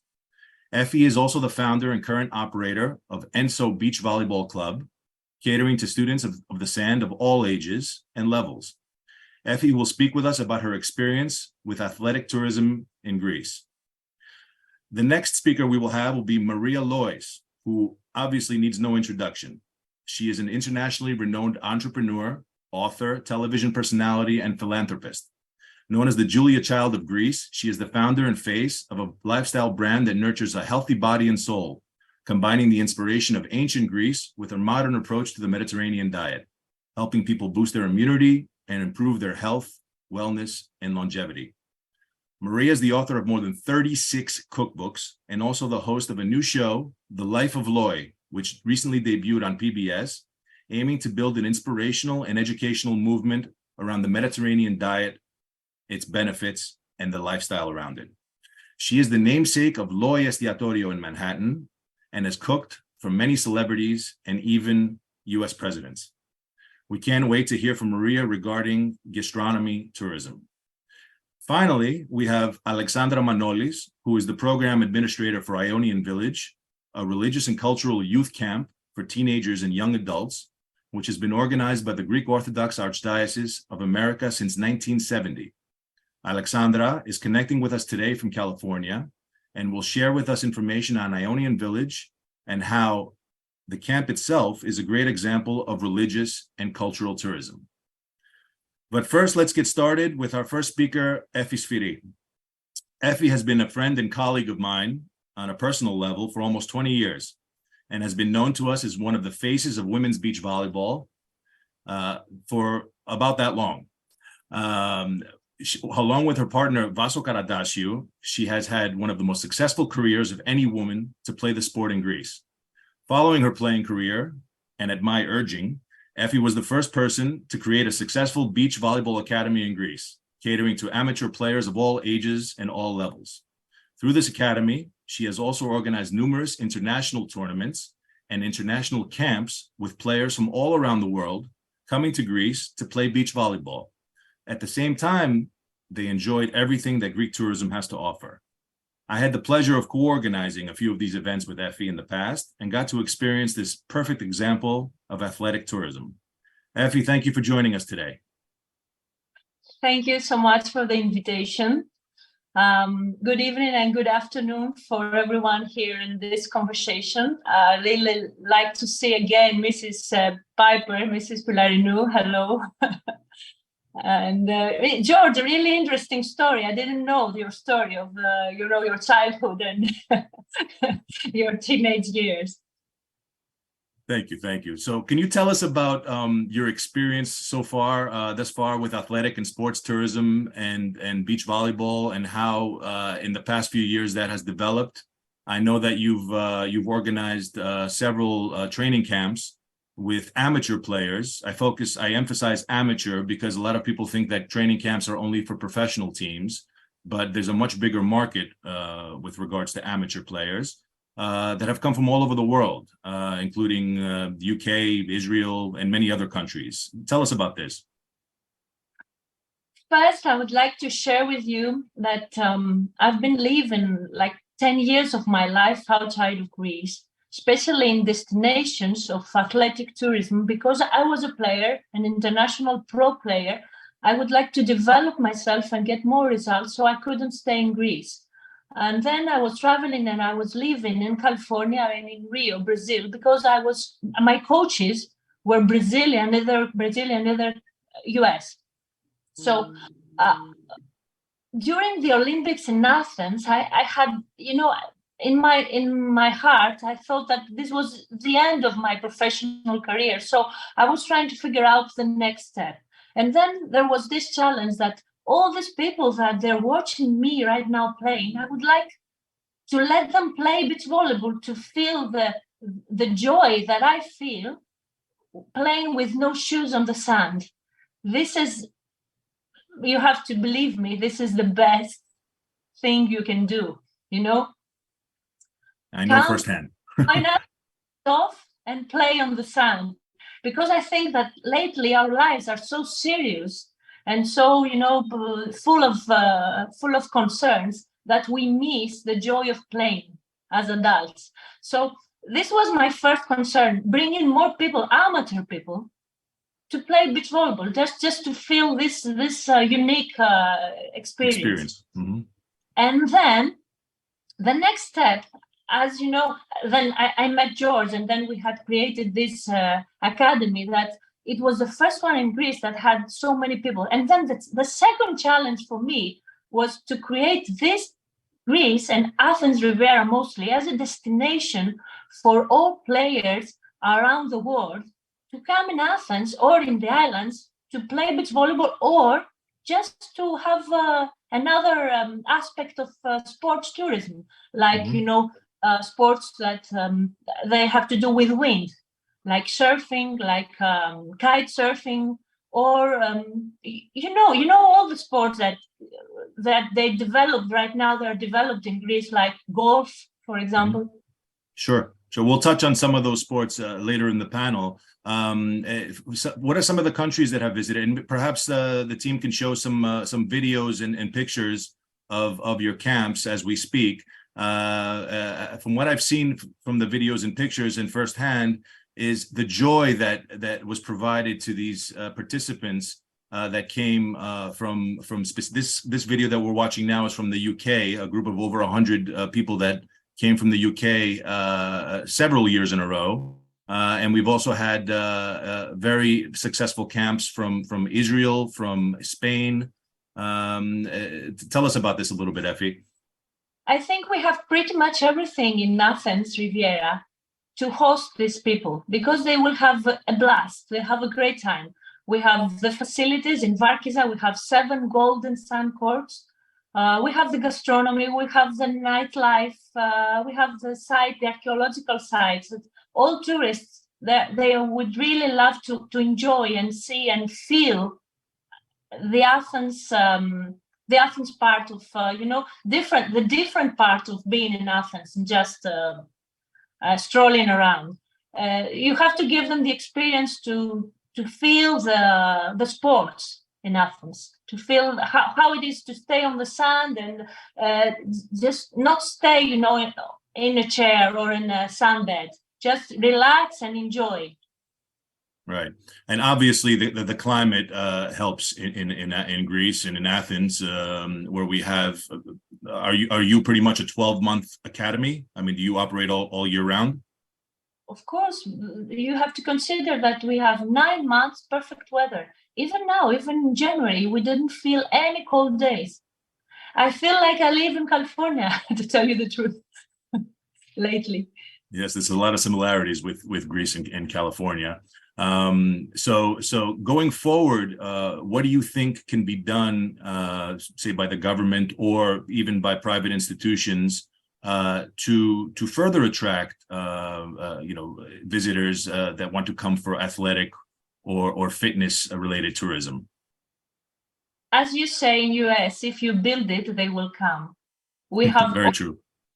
Yeah, we have all things that needed to do this. So we need better facilities, better hotels, maybe all-inclusive hotels. Because I've been traveling in Mallorca and in Spain. Spain is really strong in sports tourism, and they can do it really good because they have the infrastructure.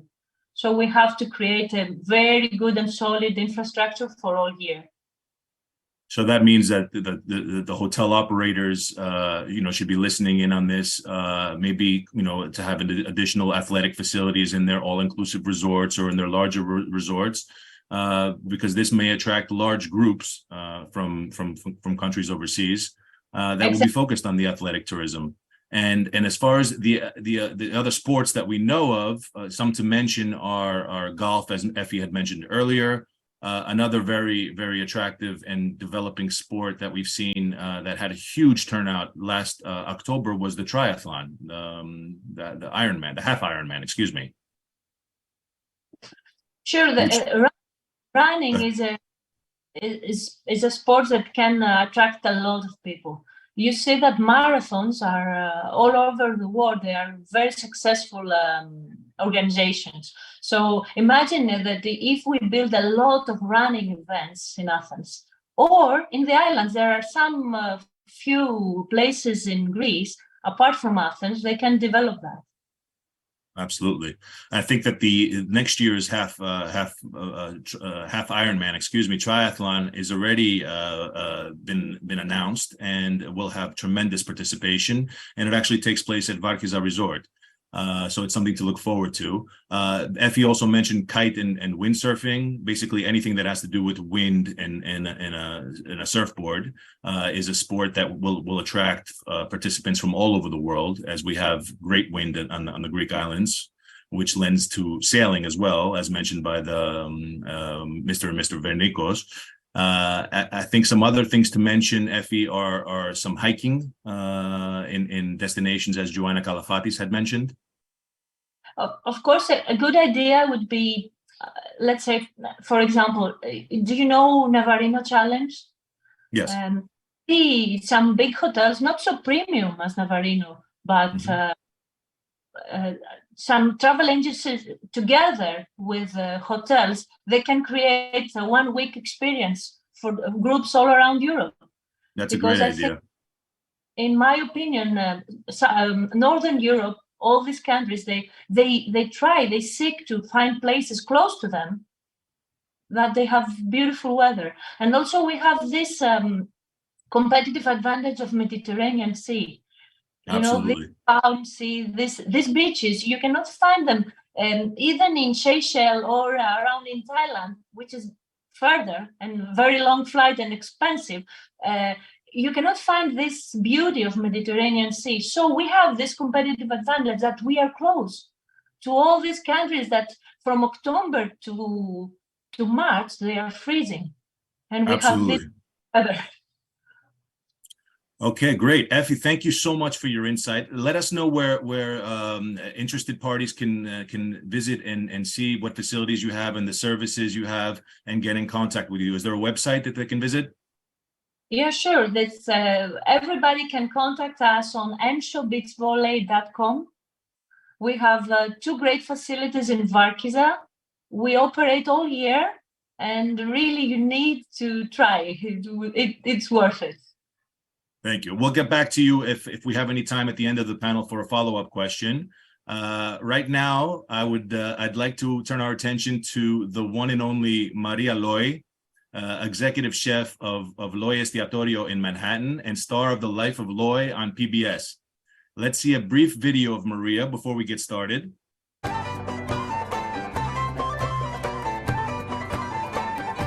I am Maria Loy, executive chef of Loy Estiatorio in Manhattan.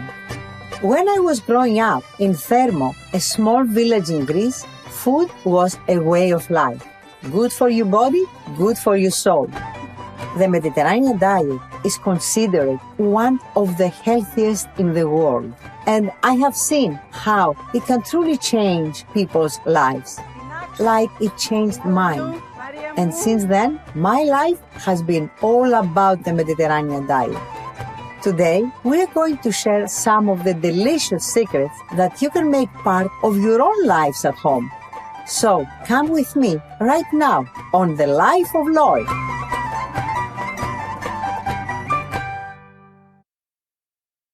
Maria, I'm hungry already. George, I didn't expect that. Maria, Thank you. gastronomy has always been intimately connected to Greek tourism, and it is much more than just about food. It reflects the culture, heritage, traditions, and sense of community of different peoples. Whether it be sitting at an old stone taverna in a mountain village eating local delicacies cooked in wood-fired ovens, or sipping tsipuro, or sitting beachside eating traditional Greek food, seafood dishes with a glass of white wine. I hope I got all of your interest now. We would love to hear about your experiences traveling through Greece, learning about local foods, and presenting them on your shows and your restaurants. The floor is yours. First of all, I have to say hello to everyone. I'm not in Greece. I'm sorry for that, but I'm in Long Island, Amagansett. So we have a pop-up for Loy. But I have to turn off the green screen here. Let me say, because it bothers us. Yeah, I think now it's better, right? No? That's perfect. Is it? I like that better. Oh, I put the other one. Oh my God, it went there. But you know what? I like that background. Okay, that's nice. It's in front of my house. I'm sorry. They told me, no, you have a green screen. It's okay. So anyway, this is in Nafpaktos, outside in Skaloma, which is beautiful. My hometown. So yeah. So say my places, it's first of all I have to go to Etolia. Since we went to Nafpaktos, I was born in Thermo. This is a small, amazing village, about the lake of Trichonida. And when you go there, it's not only that you have to see the environment, whatever it is, but you can visit the site of ancient Thermo, but eat in the small tavernas, And of course, they have meat, a lot of meat. I tell them, not meat, please. But they have an amazing pies as well. The local cheese, the chloro, is incredible. When I eat it, I just drizzle, with some honey on the top. Okay, you have never tasted anything like it, never. So other places. Let's go to Naxos. Naxos. What I can say about Naxos? I'm in love with Naxos, with the island and its people. And you can visit Naxos 12 months of the year. I've done this. That's why I can tell you that. Does the food change during the year? Oh, the food change? Actually, yes, because they do local, whatever they produce at that time, Of course. And it's amazing. They have amazing products there.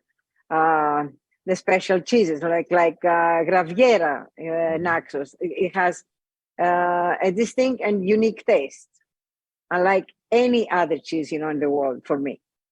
So when you go to eat there, ask for the salaturi. Do you know what salaturi is, George? No, I don't. You see, you learned today. I've never been to Naxos, actually, so I'm learning now. Oh, no, you have to go immediately. I know this summer. So, yeah, it's a stingray or skate weak salad, like that fish, whatever is fresh that day, that's what they make. I make the same salad, though, with cranios. Do you know what cranios is? Help me. You're exposing me now. Help me. Okay, I will teach you for that. So maybe you don't know, of course, the fish, but the cranios, as I say, gives salmon a run of its money, because it has the same amount of omega-3s, okay, with none of the heavy metals. So you can eat it every day, and it's Greek. And the ancient Minoans, they call it the king. That's why they call it the king. Cranios. It's not very well known, Mm-hmm. but now it's coming back, so which is very good. So this is a nice segue to go into how what people should be talking about. Well, excuse me, what people should be eating in Greece, and how the Mediterranean diet is something that you really have focused on and tried to promote. Yes, I don't promote, I showcase. You showcase. So another place. Okay, let's go. Have you been to Koroni? You come from there. From near there, no? Near there. I come Near from there, Yithio, yeah, right? Yithio and stuff. Yeah. Yes, of course. Yes. So of course it's in Peloponnesus, okay? But maybe some people, they don't know. Do you know that Koroni is actually the epicenter of the Mediterranean diet? Really? Through the olive oil. You got it. There we go. That so much. That UNESCO, named it, and it's an emblematic, community for the Mediterranean diet. So yeah, the Koroneiki olives, originate from one of the best olives in the world, and the olive oil comes from the best olive oil. Okay, so yeah, everyone is reaching the olive oil because everyone says like, oh, olive oil. What can I do with that? How it is? Why? I think that the best thing is to go there to that destination and learn about the olive oil, and they can go on the other side of the peninsula to Costa Navarino. It's so unique, a different area, which being a Greek, I'm very proud that they are world leaders, in sustainable luxury. It's important to know that they are not open only like the high season, and it's almost all year round. And they have amazing food. The small taverna that they have there, the people that they cook, they are locals. They're really, really, really amazing. The produce that they have, the tomatoes. And they said, San Marzano for tomatoes. I said, come on, people, go down there and check the tomatoes in Peloponnese, and you will see the difference, The best in the world. So it is, but everywhere in Greece, you can find amazing food, and there's no bad choice of destination for me. I can speak for hours and hours, for every place. I'm sure. You made us all very hungry, Maria. Do you want to mention anything further as far as the benefits of the Mediterranean diet and why it's something that you showcase so greatly, besides the actual foods themselves? Yeah, the Mediterranean diet. The Mediterranean diet, it's a Greek diet, okay? That's what we have to tell the world. It's Greek. So, and what your grandparents, they used to eat, that's the Greek Mediterranean diet. That's how we have to eat. We don't have to invent the wheel. The same way that they used to have meat once a week, if they had it, okay? They had fish. They didn't have in every place fish, but they had a small piece of cheese, a lot of vegetables, pies. That's the Mediterranean diet, but makes you feel happy and very healthy. That's very true. That's what I have to say. That's very true. Maria, thank you so much. You made me very happy just from this conversation. If you haven't already figured it out, I'm quite the foodie. So when I'm in New York, I will definitely come and visit your restaurant. And if you come to Greece sooner, I would love to try something from your kitchen. I will. Thank you so much. So let's move on now to our final speaker on the panel, who is Alexandra Manolis. She is the program administrator for Ionian Village. Alexandra will share with us her vast experience with religious tourism in Greece through Ionian Village, where she's been a former camper, a former staff member, a parent of campers, and a parent of staff members for years. Before we get started, Alexandra, I think that you've done pretty much everything at Ionian Village, and you are definitely the right person to be speaking to today. But let's see a brief video of Ionian Village, and then we'll come back to speak.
I have to mention that Ionian Village has a very special place in my heart personally, as I'm a 3-time alumnus of the camp, which I attended when I was 15, 16, and 18 years old.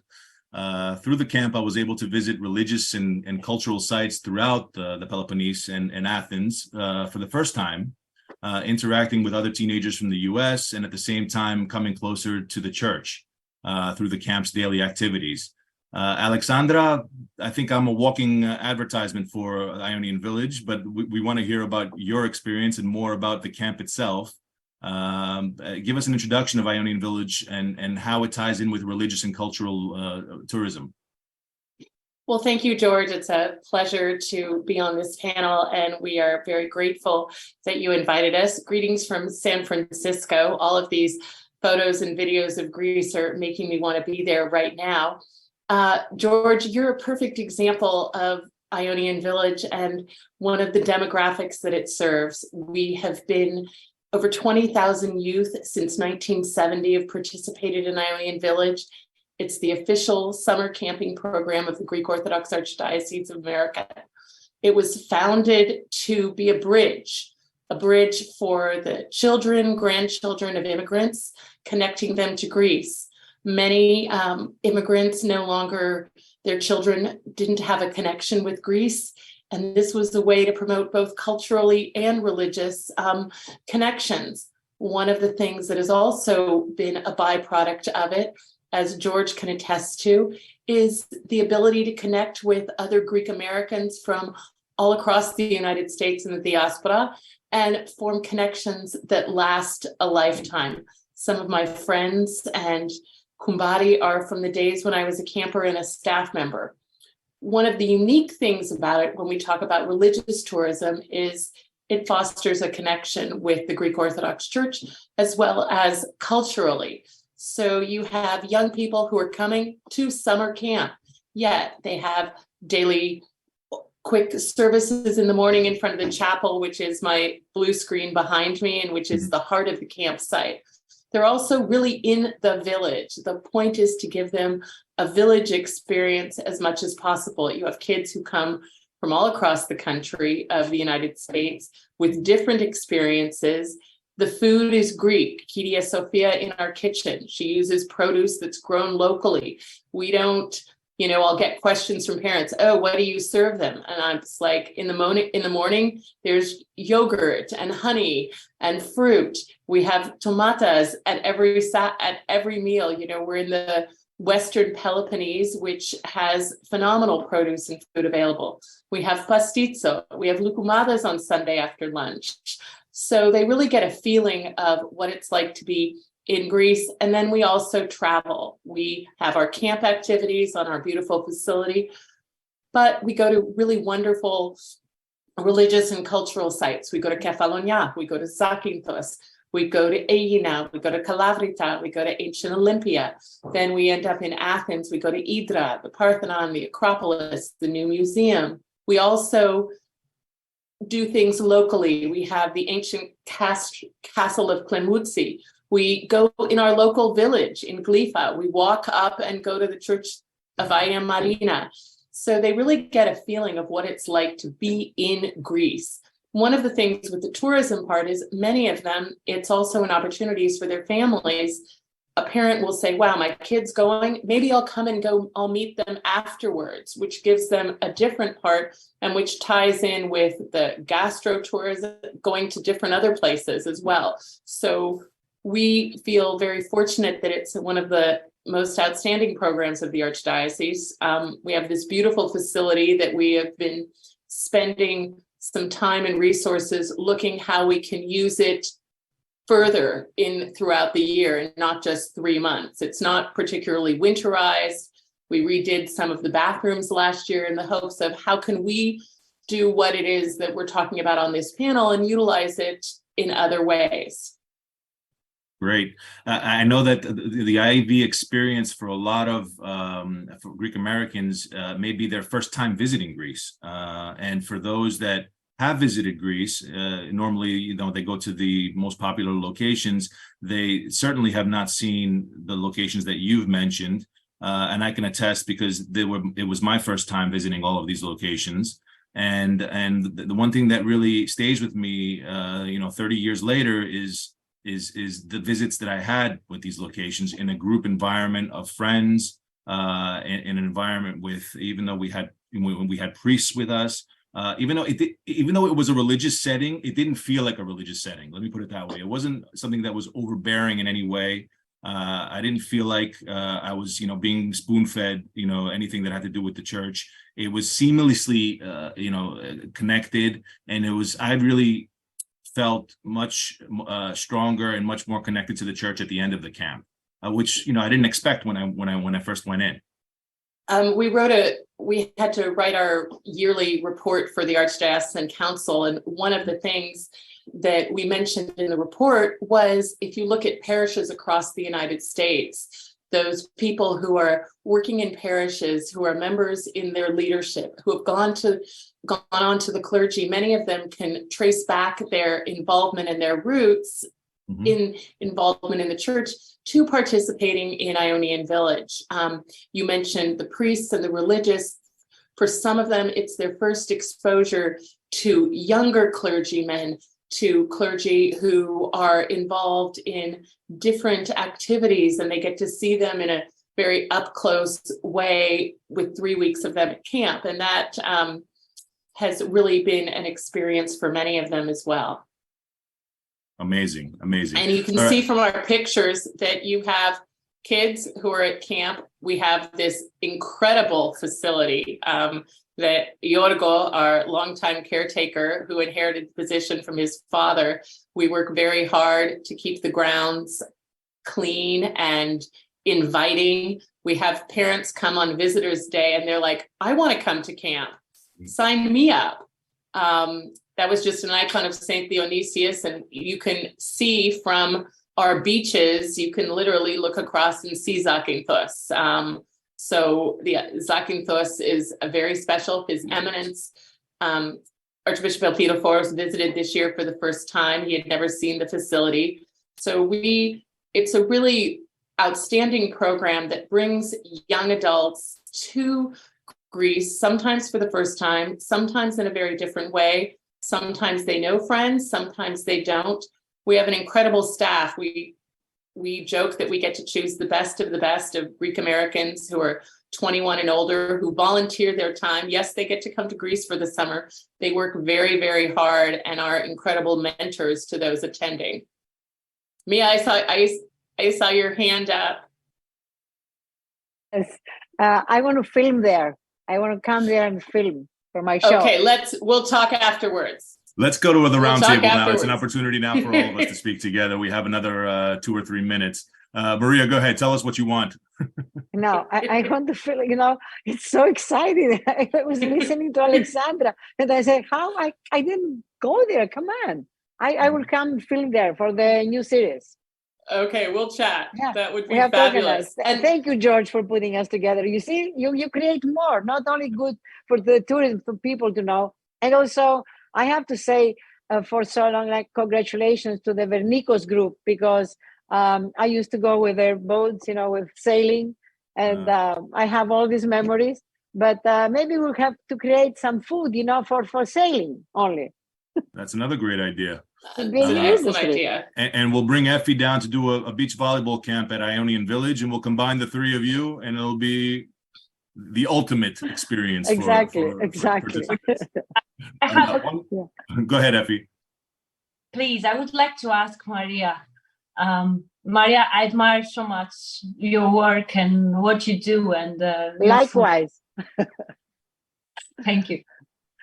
I've been saying that in Greece we don't promote our Greek products. For example, in all hotels I see more Gouda than Graviera. I see more mozzarella than feta. How can we respect more our products? What should be done? I think that this starts from us, to showcase, our products, how good they are, because they are. Now, the good thing that with the young generation, the new generation, they create very good products. And I see that also here in America, when I was telling to Whole Foods, for example, because we sell our products, they say like, there's a very good, it doesn't have to be Loy, a good product. Says, no, we don't, So I said, we had to work for 3 years at least, to believe in that. So, and to continue the good work that they're doing now, as I said, that really I like it. So in the hotels, for example, we have to change our hotels first to put, our Greek products in there. And those small, the small honey, all of that, they're good ambassadors also when they will take it with them to go to their homes. Somebody else will see it and say, oh, this is good. So they will go back to Greece. You know why? That's a very good comment. I've never seen in Italy anything else than Italian products. They respect their products. It has to come. It's a matter of culture, maybe. It is, but we're going there now. But yes, we have a long way, but we'll do it, I think. Maybe perhaps a Made in Greece campaign from the government would help as well. I mean, the way we have in the US, we've had in the past Made in the USA, where they try to promote Greek products. Something along those lines, if our politicians are listening, to help boost the Greek products, because it's really like Effie said, it's a shame. They really are the best products in the world, and I say that without any bias, having tried food from all over the world. So this is something to think about. One last mention for Alexandra: is there a site that the people can visit, or you can tell us about the 2023 schedule real quick, when the camp is this year? Yes, ionianvillage.org. Very simple. We have opened registration. We still have space in both our programs. It's 3 weeks from departure to the United States, from JFK to Athens, but it can also be changed. The first session is June 19th to July 8th, and the second session is July 19th to August 7th for kids in high school right now. So visit ionianvillage.org and call the office at the Archdiocese if you have any questions, and we'll be happy to answer them, and hope to see kids come to Greece this summer. Great, Alexandra. Thank you. I will be the first one to say to all parents that have kids that are teenagers right now, children that are teenagers, sign them up today. They will have an unbelievable experience that will really change their lives and make them more Greek. I recommend it with my eyes closed. I want to thank all of you for your participation today on this informative panel. You each lended your tremendous insight regarding athletic tourism, gastronomy tourism, and religious and cultural tourism. Thank you again, and keep up the good work all around. Thank you. Going forward now, we're going to go to a short break. And when we come back, there will be a presentation of the Ministry of Education's initiatives for studies offered to international students, with keynote speaker Angelos Sirigos, the Deputy Minister of Education and Religious Affairs of Greece.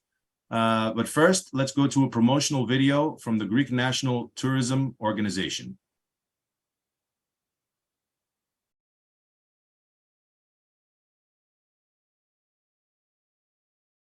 What do you want? I want peace.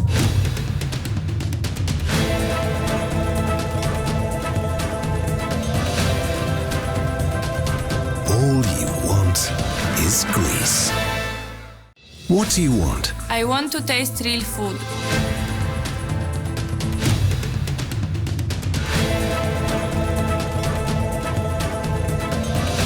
All you want is Greece. Dear world, we Greeks know that when you think of our country, you think of the islands, the sea, the endless summer. But today, we have a big announcement to make. It may sound confusing. You may be surprised, but Greece has a winter too. We do have amazing islands, but we also have breathtaking mainlands. Come and explore them! In the summer, we enjoy the sea, but in the winter, all we see is lakes and rivers. And that's a cold one. We are also hitting the forests, and we discover different kinds of rocks to dive from. But we don't forget to treat ourselves with a few winter delicacies. So get ready to experience winter in Greece. See you here! What do you want?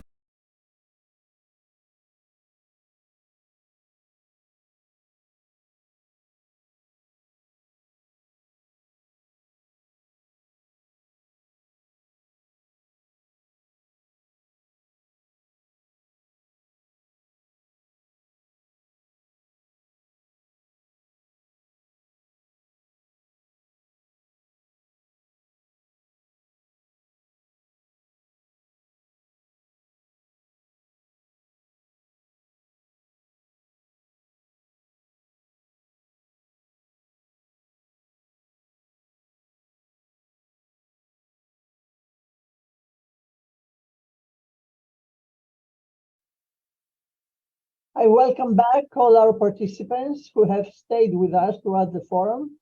And I also welcome those who are joining in for the second part of our program, which explores the study opportunities in Greece for international students. For those that just joined us, my name is Icc-Hacc Pilar. I'm a member of the executive board of the Hellenic American Chamber of Commerce, and I'm also the chair for the organizing committee of this exciting and most informative event. The event is a joint collaboration of the Hellenic American Chamber of Commerce in New York and the International Chamber of Commerce in Greece. We're honored today to have as our keynote speaker, the Deputy Minister of Education and Religious Affairs, Mr. Angelo Sirigo. Mr. Sirigos is a member of the Parliament for Athens, Athens' first electoral district for New Democracy. He's an associate professor of international law and foreign policy at the Department of International European Studies. Kalispera, Mr. Minister, and welcome to our virtual forum. It's an honor for us to have you as the keynote speaker in such a very interesting and important subject for people who live abroad. We really, really appreciate your live presence at a late time for Greece. The whole world knows that Greece is the birthplace of knowledge and the cradle of democracy. We also know that education is free for Greek citizens who live in Greece. But in the last couple of years, the Greek government decided to internationalize education in the Greek public universities and offer undergraduate and graduate degrees in English for global citizens who could become the ambassadors of the country worldwide. For your information, the participants of our forum are mostly Greek Americans, parents or young students interested in the subject. We also have educators participating who would like to be informed in order to communicate the subject for our discussion to their young students. And we also have American members and friends attending who would love visiting the country or living and studying in Greece. The initial reaction to our forum from Greek American youth has been of great interest. Of course, who wouldn't love to have the opportunity to experience higher education under the blue sky, enjoy the sea, learn about the ancient and modern history and culture, taste the delicious Greek food, and make new friends for a lifetime. And all that at low tuition fees and affordable cost of living. We have combined tourism and education at this forum as it fits with the government strategy to promote the country using its universities as a leading academic destination for higher studies and research. In the panel that follows, we will get a detailed description of the programs offered and the site studying in Greece. But what we would like to discuss with you, Mr. Syrios, is the government's policy of internationalization and extroversion of the Greek higher education that now gives access to the Greek public universities to international students, and the legislative actions that have taken place so far and to be taken in the future. Could you give us a short presentation, please? Okay, first of all, I would like to thank you for giving me this opportunity to present to you all the initiatives of the Greek government, in brief, of course. And I start with the fact that we have placed the internationalization of our universities as one of our highest priorities in education and people-to-people ties. To achieve this, we have developed a three-pronged approach. First, we have a new legislative framework which grants further freedom to Greek universities to establish a wide range of collaborations. For example, joint or double or dual degrees, to establish joint research centers, summer programs, and more important, to have first degrees for students which do not speak Greek.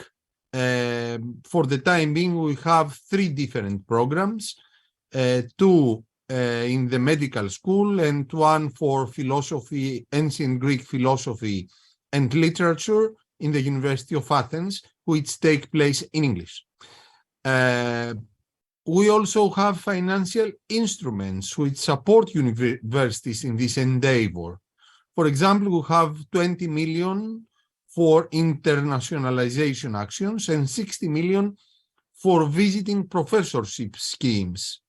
And third, we started strategic partnerships with key countries such as the United States, the United Kingdom, or other European universities. Our vision is to make Greece an educational hub, attracting high-quality students, faculty, and researchers from around the globe. The benefits for students, let me take a specific example. There is an agreement between the National University of Athens and Yale University for tuition-free attendance of courses, ones that count towards obtaining a degree for postgraduate and doctoral students. That means that we offer to the Greek students the opportunity to study abroad, and we facilitate the establishment of partnerships between universities. For professors and researchers, we have joint research centers which offer the opportunity to professors who are abroad out of Greece to come here and work with Greek professors and researchers in new innovative fields such as precision medicine or environmental health. Let me use again an example of such cooperation. We have partnerships with leading institutions such as Harvard, Yale, Princeton, and Columbia. And the outcome until now is that Greece's strategic education partnership with the United States was the first one to be launched in September 2019. The problem was the COVID-19 pandemic, which postponed this strategic partnership. We started it a few months ago. We had 30 top-tier US universities and all Greek universities which have formally signed up to our international academic partnership program in collaboration with the Institute of International Education.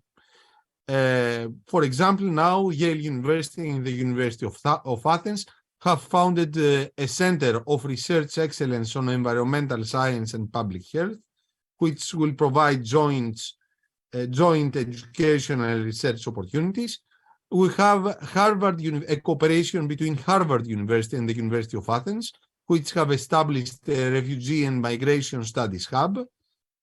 And we have Columbia University, which has a cooperation with the National Technical University of Athens, the NUIU with the University of Piraeus on American Studies MA, Stockton University and the University of Thessaloniki on students from minority backgrounds who want to study American literature and Greek language and culture and have a short study program in Thessaloniki, etc., etc. I want to give some time to questions if you want. So I'm stopping here and I am at your disposal. Yeah. Hi. You described to us a very complete and evolving and growing program that it's really of great interest to us in the United States. You have really covered a lot of my questions, but I'd like to know what will be the direct and indirect benefit of these initiatives for Greece? For Greece, well, I wanted to say what were going to be the benefits for people abroad, but for Greece, let me take the example of students. The students will gain access to world-renowned universities without being required to emigrate, with all that this implies financially and personally for their families. And they will gain experience abroad, since we facilitate the establishment of partnerships.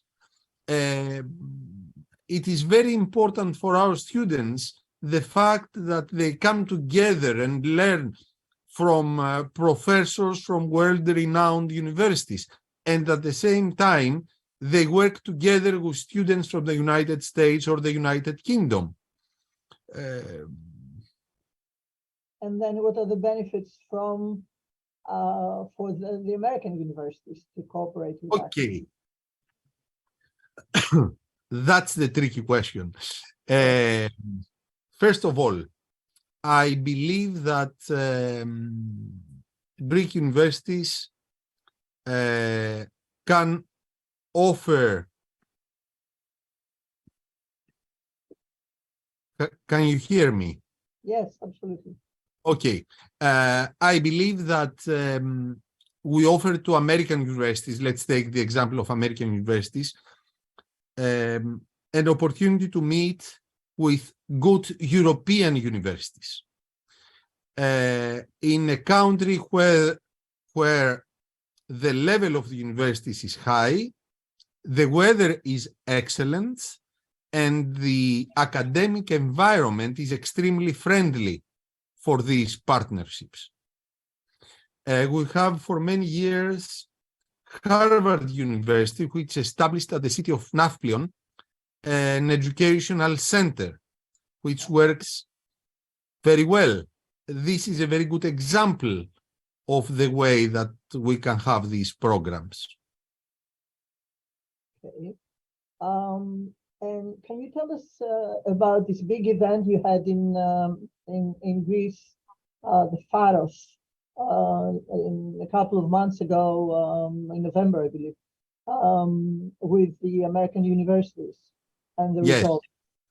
We had 30 top-tier US universities, which came and discussed with all 24 Greek universities. And we have many academic partnership agreements.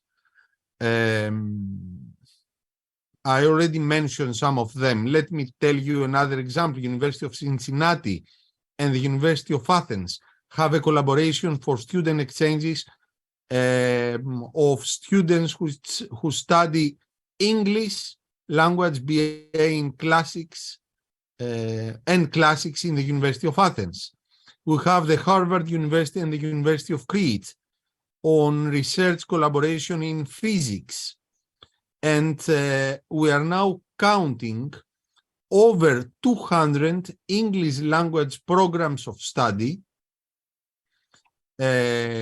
for postgraduate students and 3 BA programs, 1 in classics and 2 in medicine, which already operate. And I believe that in September we shall have more than 9 or 10 English language BA programs. And some of them are taking place in collaboration with these universities, the 30 top tier US universities, which came within this PHAROS initiative.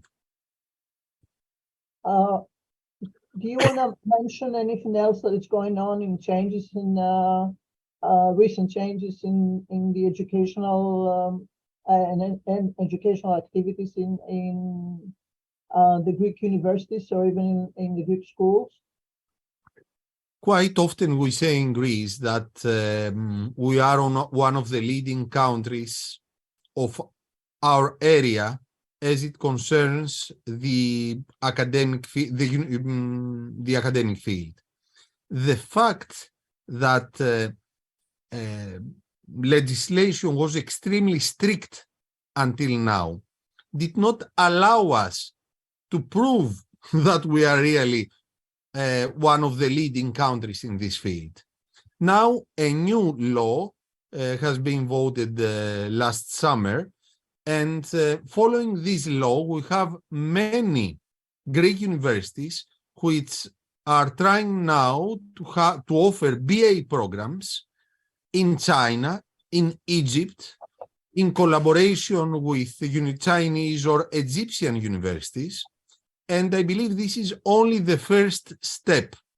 And we are planning now, especially in Alexandria, Egypt, to have 3 BA programs for Egyptian students, which are going to take place by Greek universities, not in collaboration with Egyptian universities, only by Greek universities, and the same will apply to other Balkan countries. So I believe that we have now the legislation let us free to prove that we are one of the leading countries in the field of universities. And congratulations for all these new legislatures and laws, I should say, that you have promoted and you have voted in the Greek Parliament. Speaking of these difficulties, as we're speaking, we're getting some questions. And one that it keeps coming up is that a graduate from a private school in Greece, like Diri, cannot continue his studies in a Greek university as his degree is not recognized under the Greek constitution. And these students are excluded from going for a master's in a Greek public university. I know that it's restricted under the Greek constitution, but is there anything that you can do or you plan to do to change that in any way possible? Professor Pilaриnou, you know that there is this obstacle of the Greek constitution, yes. Article 16.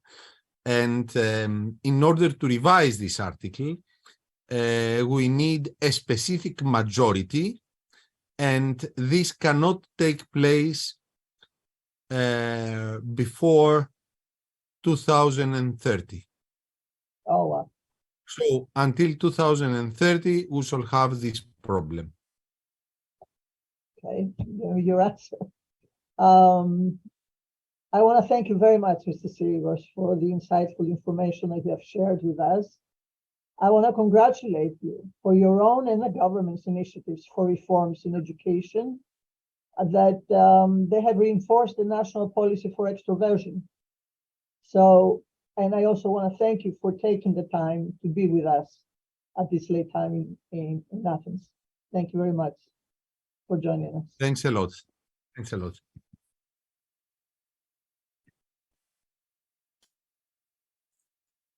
The speakers at the panel that follows will give us detailed information on the higher education programs for international students offered by public and private universities in Greece. The moderator of the panel is John Papaspanos, who is the Director of Youth Innovators within the Hellenic American Chamber of Commerce. John is also a project finance attorney at Baker Botts. I want to thank personally John Papaspanos also for his participation in putting this panel together and helping us in organizing this the whole forum. Thank you, John. And the floor is yours. Thank you, Ftihia. This is very exciting news, especially the remarks of Minister Sirigos are resounding because we actually received interest from a top public university professor who wants to establish a joint program with the Greek university as a direct result of this panel. And so thank you so much for all the speakers. But in brief, in ancient times, young people went to Greece to be educated in the best academies and to be cultivated in the Greek culture. Today, it is more compelling than ever to study in Greece. And not only disciplines of history, art, and archaeology, but also medicine, hospitality, shipping, technology, engineering, and many others. As the minister noted, Greek universities are top flight. They have produced heads of state, Nobel laureates, business executives, renowned doctors, and preeminent professors, many of whom came to the United States, like Albert Bourla of Pfizer, Konstantinos Daskalakis of MIT, and Dr. Yorgos Papanikolaou of Cornell. And apart from a quality education, a student in Greece will have a life-changing immersion experience. We just heard the panels on tourism and the highlights of visiting Greece all year round. But as a student, you'll have the same opportunity to experience the 250 sunny days per year, the Greek cuisine, the unparalleled social life, and the beaches. And compared to the US, you'll be paying a fraction of the typical housing and tuition costs. Today's panel will discuss educational and cultural opportunities in Greece. We're joined by representatives of private and public Greek universities and a US-based nonprofit organization that promotes Hellenic culture. It is worth mentioning there are many other prominent study abroad programs that we will not cover today, like the Pedia Institute for Humanistic Study, which focuses on language and literature, and with whom we collaborate regularly. We'd like to extend a special thank you to its president, Jason Petticone, for all his support. Also, there is the Fulbright Foundation of Greece, led by Artemis Zenitou, which collaborates with the Greek universities and provides opportunities for American students and scholars to study or conduct research in Greece, of which I'm an alumnus. And with that, let us begin with the panel discussion.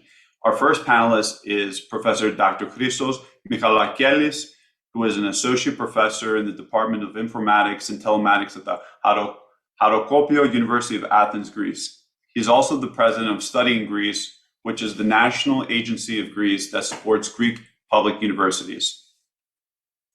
Welcome, Professor. I think we can begin the professor's segment with a very short video, if we can play that.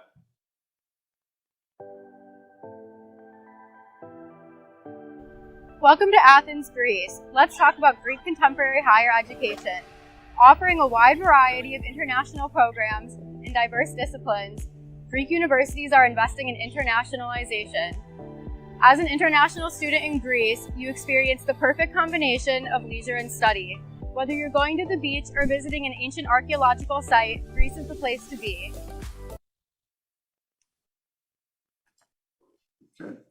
Professor, the floor is yours to provide some remarks. Good afternoon, everybody.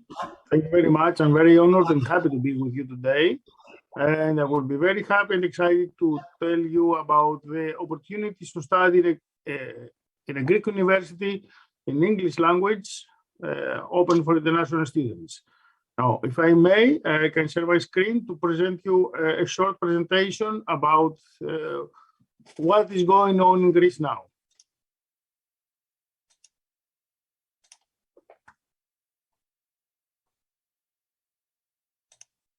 I hope everybody can see my screen.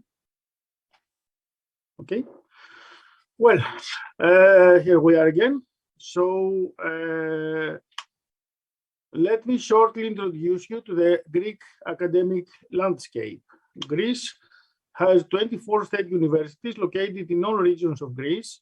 They are all accredited by the European Union, achieving high scores in international rankings. As you can see, they're spread across the whole territory of Greece.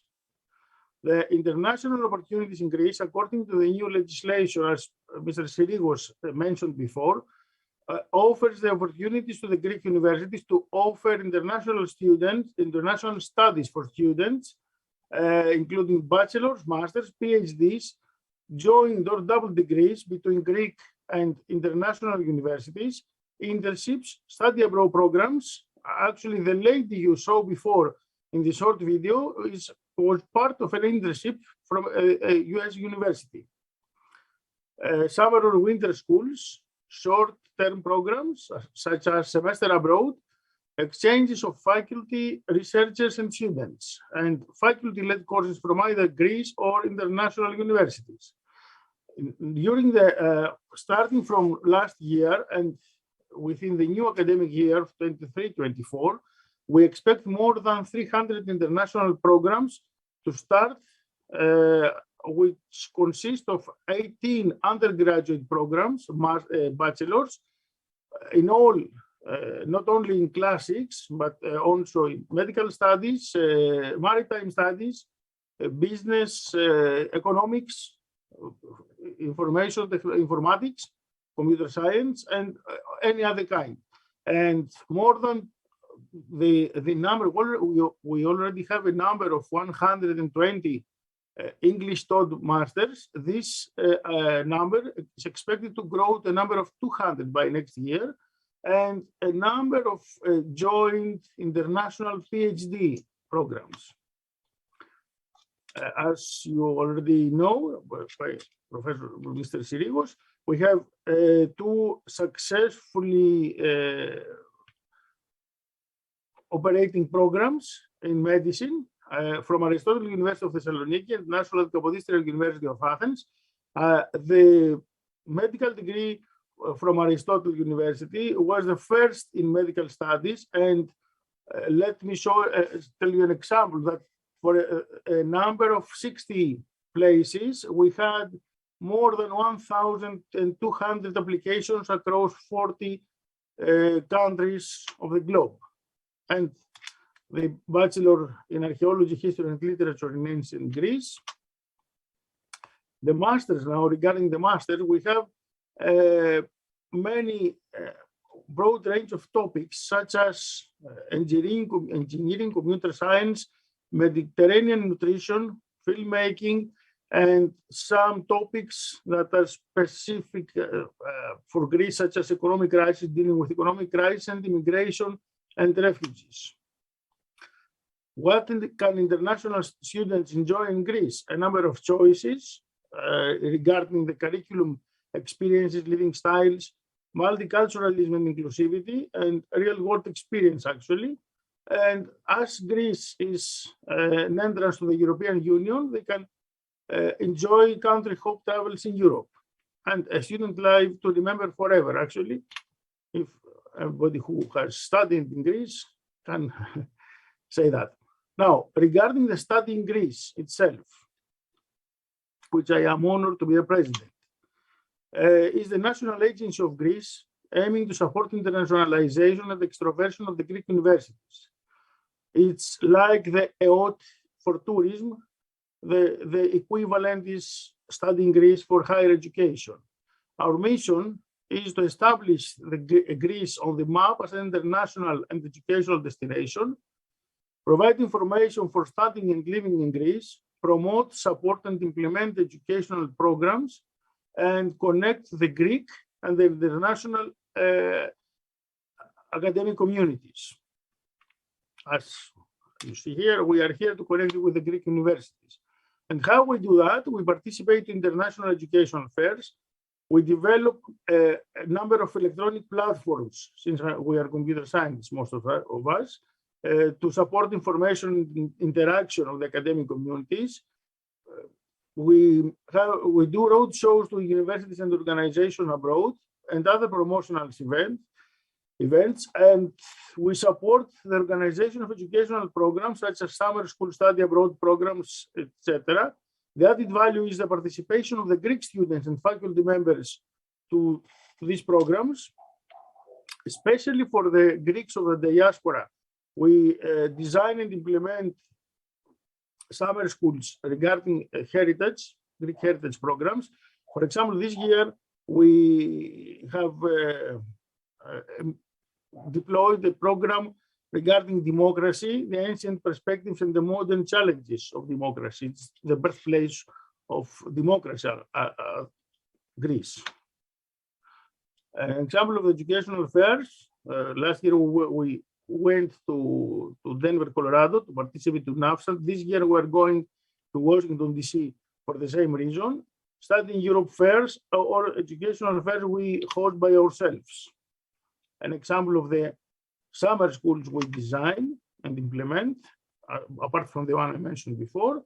And we have a wide range of collaboration and of a network, and very wide network of collaboration with ministries, such as education, religious affairs, tourism, foreign affairs, culture, and sports. The Greek diplomatic missions abroad are very valuable partners, because without them we couldn't achieve so many things. The foreign embassies in Greece, and the idea is that we consider internationalization of higher education a wide country-level project.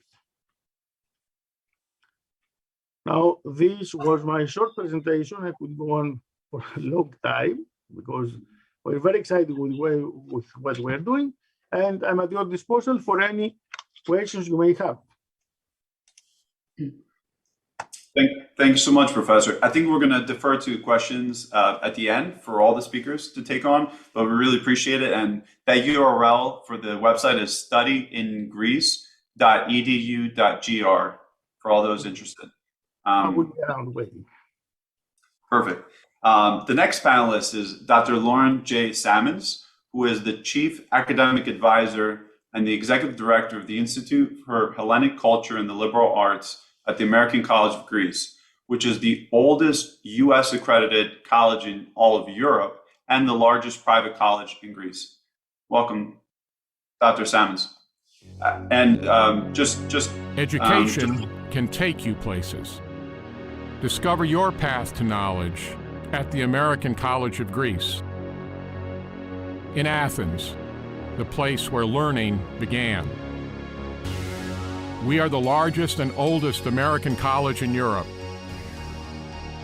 offering US-modeled education and proudly educating global citizens while remaining as innovative as ever.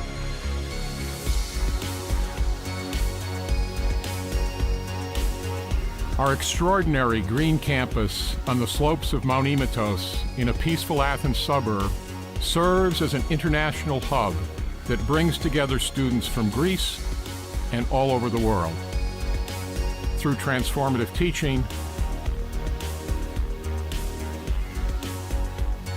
scholarship, and service. Great. Thank you, John. It's a pleasure to be here. And I want to thank the Hellenic American Chamber of Commerce for allowing me to participate in this panel.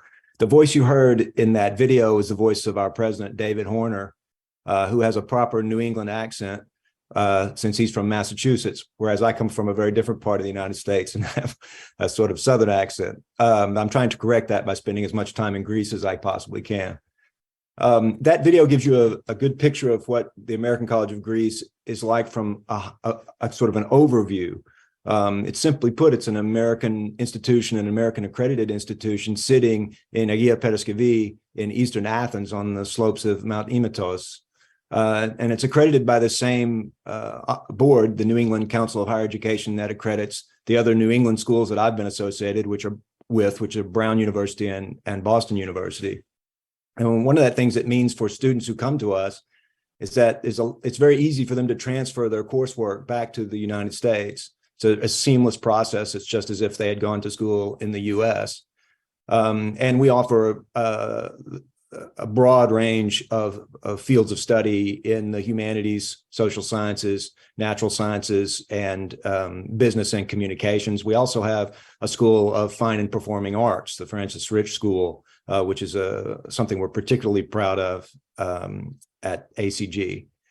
But I'd like to take just a couple of minutes and talk about a different side of our institution, and that is the inside. Because the way I got involved at the American College of Greece was bringing students from America to Greece. I was affiliated with a program at Boston University that was bringing students to Greece. I joined that program in 2014, and I started bringing my students in a faculty-led program to the American College of Greece every summer. And there I met other faculty from the US who were also bringing their students to Greece. And it was a very collaborative type of program. We still run these programs, of course, every year, where American faculty or faculty from other institutions come, and oftentimes they work with the faculty at the American College of Greece. For example, our students could take courses that were being offered on the DeRee ACG campus, as well as the courses that we were offering. I was teaching Greek history, for example, which is my field. But what I found out in those 5 or so years that I was bringing my students to Greece every summer was what it's like to be on the other side, that is, among the faculty and staff of an institution like the American College of Greece. And what I found was an amazing thing. Although this is an American institution, it has the benefits of Greece and the Greek people. And one of the things that means is that the faculty are extremely student-centered. Teaching is an extremely important part of the tradition of the American College of Greece, and as is research. But I think the student orientation, the teaching orientation of the faculty was something I found very refreshing when I became a part of that group during those summer trips. But even more remarkable to me was the administration, because I found in my, universities and colleges are bureaucracies just like any other institution. And the typical answer that I found when I asked a question at my home institution was usually, no, you can't do that. Whereas at the American College of Greece, when I asked an administrator, is it possible to do something? The answer I would get was, let's find out. And if we weren't able to do it at that point, it was, let's try to find a way to do that. So the interaction with the people providing these programs was simply eye-opening to me. But our student body is perhaps even more remarkable because it's such a composite group. Not only do we have thousands of students, of course, from Greece every year, but we have hundreds upon hundreds of students from other countries, especially the United States, but from all over. In fact, 70 countries send their students to the American College of Greece every year. Over 200 American universities have students studying at the American College of Greece every year. 25% of the top 100 universities have students at the American College of Greece. So the diversity of the student body is quite remarkable. You get the experience of Greece, but you get the experience of the world too, living in a very beautiful neighborhood in Eastern Athens, as I said. Someone mentioned something about cost a little while ago, and I'll just emphasize that the value proposition is quite remarkable. Our tuition is no more than 1/4 of what it costs for similar American liberal arts institutions. I would just say as well that one of the things I've found remarkable is what a platform education is for promoting tourism in Greece. We always said about our Boston University students that they became ambassadors for Greece when they returned. And I'm amazed at how true that was. They couldn't stop talking about what a wonderful experience they had in Greece. And the way, of course, the stay at the school was just one thing, because we were also taking them out for excursions. And at the American College of Greece, we send students, almost all our study abroad students will do some kind of excursions. So they see other parts of Greece, whether they go to Hydra or Delphi or somewhere else in Peloponnese. And another thing is that students will return to Greece. I remember getting a Christmas card from 2 of the students that came with me from Boston, the very Christmas that after they had been over the summer, a Christmas card saying, hey, guess what? We're back in Greece. They loved us so much they had to get back. And I think education and education programs play a great role for providing a platform for further exploration all over Greece. So I'll just close by saying that we often say that at the American College of Greece, we offer an American style education. And that's true, but I want to emphasize that an American style education means a liberal arts education. And the liberal arts were not created in the United States. They were created in Greece. It was Plato that promoted education in a broad range of disciplines, which he called the liberal arts, which is about the study for governing oneself and therefore the ability to govern others. That kind of broad education was created in Greece. America rediscovered it, and all we're doing is bringing it back home. So thanks for giving us this chance. No, thank you so much for joining us. I mean, we can all find out more information about the American College Degrees at acg.edu. And I can personally attest that while I was a grad student in Philadelphia, I came across a few graduates of your school, and they transitioned seamlessly from the Greek private institution context to the U.S. undergrad programs. And then also they went on to do MBA and graduated at top accounting firms like Deloitte. So I've seen it firsthand that they can easily study in Greece and then come back and study and go on to work in the United States and become successful. So thank you for that. The next panelist is George Orvanakos, who is the Executive Director of the American School of Classical Studies in Athens, which is the oldest and the largest U.S. overseas research center. Welcome, George. We're going to play a quick video once again. Interested in mankind, if you're interested in society and how it should function, then you would do well to study the past.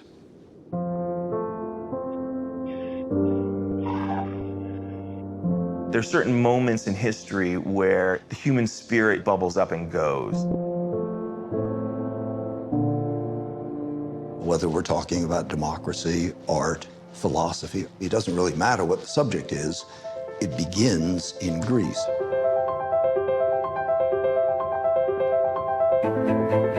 We are the premier overseas research center studying Hellenism from prehistoric times to the present day. We're a consortium of almost 200 leading academic institutions in the United States. There's hardly a part of Greece that some American school project is not operated in. Through advances in science, the school has suddenly been transformed. We can now tell not only what a person had in his last meal, but where he lived.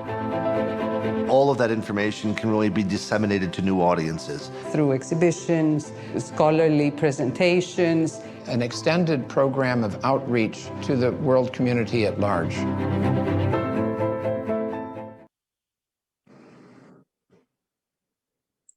Thank you very much. I hope you can hear me. I had a little some issues this morning with my laptop and the connection. But we appreciate the opportunity to speak this morning along with these other remarkable programs that we're having, that we're highlighting today. And as you can see from the film, the American School is indeed a serious overseas research center, the largest operating in Greece and the oldest. And we're very excited about to share the academic programs, because in reality, the academic program is a hallmark of this over 140-year-old institution.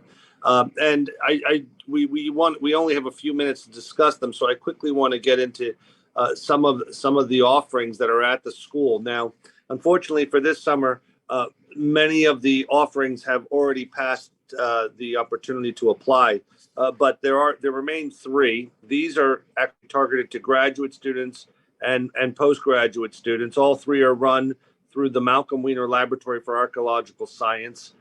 We have, and you can still apply for these if you go to acsca.edu.gr and apply. The first one is an archaeological micromorphology course from May 22nd to the 26th. The second one is a full week-long field school on site formation, stratigraphy, and geoarchaeology in the Athenian Agora, running from June 3rd to June 10th.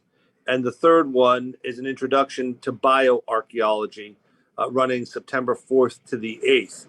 The specifics of these programs you can find online as well. There are also summer sessions and 18-day summer seminars. Now, these are exciting, and they're open to graduate students, advanced undergraduates, even teachers in the those who teach K through 12 related fields, and a PhD holder, any nationality. And there are multiple scholarships offered to help the tuition through the American school. And it's very exciting, the summer sessions, which is 6 weeks intensive introduction to Greece from antiquity through the modern period. The program provides the most extensive exposure of Greece to the ancient and modern for participants with interest in classics or related fields. The 18-day seminars, they cover a wide range. Past topics include Greek sculpture, myth on site, Greek religion, Greece by the water, finding the Spartans, locating ancient gender and sexuality. I mean, it's very exciting. And finally, one of the other programs, several other two other programs we have to offer. Next fall, you can look out if you're interested, and this is truly exciting. Undergraduate applications are welcome. Priorities given to graduate students, but you can excavate in the center of Athens at the Athenian Agora. And there's an Agora excavation volunteer program, which enables you to do this. You apply, there's a process for application. It is truly a remarkable experience to, especially if you're Greek American and if you get accepted, to have the dirt of our ancestors under your fingernails and to actually see things that have been covered for centuries and to do that work. There's also the Yanadios Library Summer Session program in medieval Greek that will open, applications will open the fall of 2024. And finally, one of the hallmarks, as I said, of the school, these are summer programs, but in reality is the program, full year program for students in the classics that we have for that they can apply for. And also most recently, we have a new post-classical academic program sponsored by the Yanadios Library. And those cover fields like music and architecture, church relations, and then some open other fellowships. So it really is a center of advanced learning. And I encourage you to look in at ASCSA.edu.gr and apply. And thank you for giving us the opportunity to talk today. Of course. Thank you so much for joining us, George. What better place to study the classics in history, art, archaeology than the source itself? So I just want to give a quick shout out to your forthcoming annual gala on May 11th in New York City. So where you'll be honoring Professor Mark Mazur from Columbia University. For anyone interested in these types of studies, this is the best place to network and to show your support for this institution. And with that brings us to our last panelist. Art Dimopoulos was the executive director of the National Hellenic Society, which is a nonprofit organization that provides the Heritage Greece program, which is modeled after the Birthright Israel program. We have a short clip once again, but I just like to give the floor to Art. Welcome, Art. How are you? We've passed on all that we know.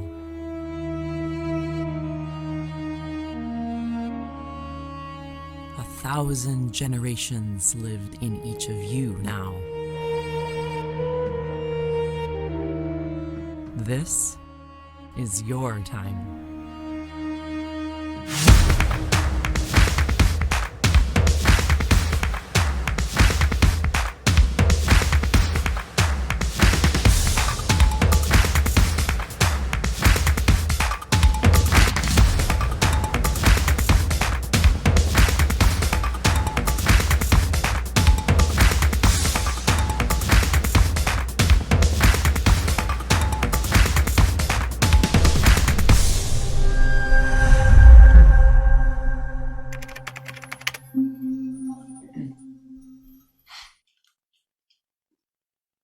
So hello, everybody. My name is Art Dimopoulos. I'm executive director of the NHS, the National Hellenic Society.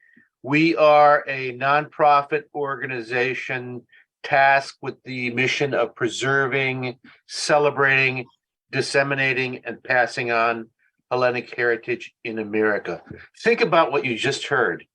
1,000 generations live in each of you. I mean, when you think about that, it just really sums up what we're about and what this program's about that we started 13 years ago with our friends, the American College of Greece. You heard from Jay about the school. And that's what our job is today. For the marriages that do happen in the Greek Orthodox Church, and many don't, but 90%, 85 to 90% are interfaith and intercultural.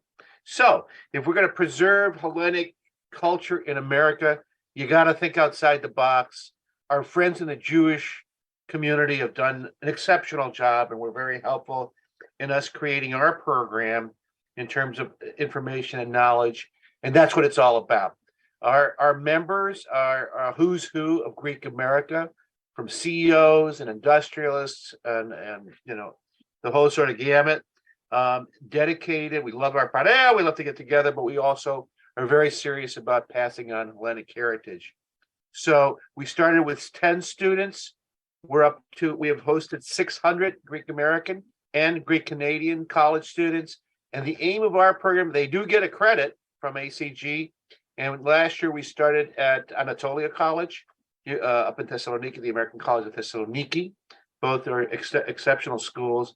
And that program went so well that we're scaling and expanding there too.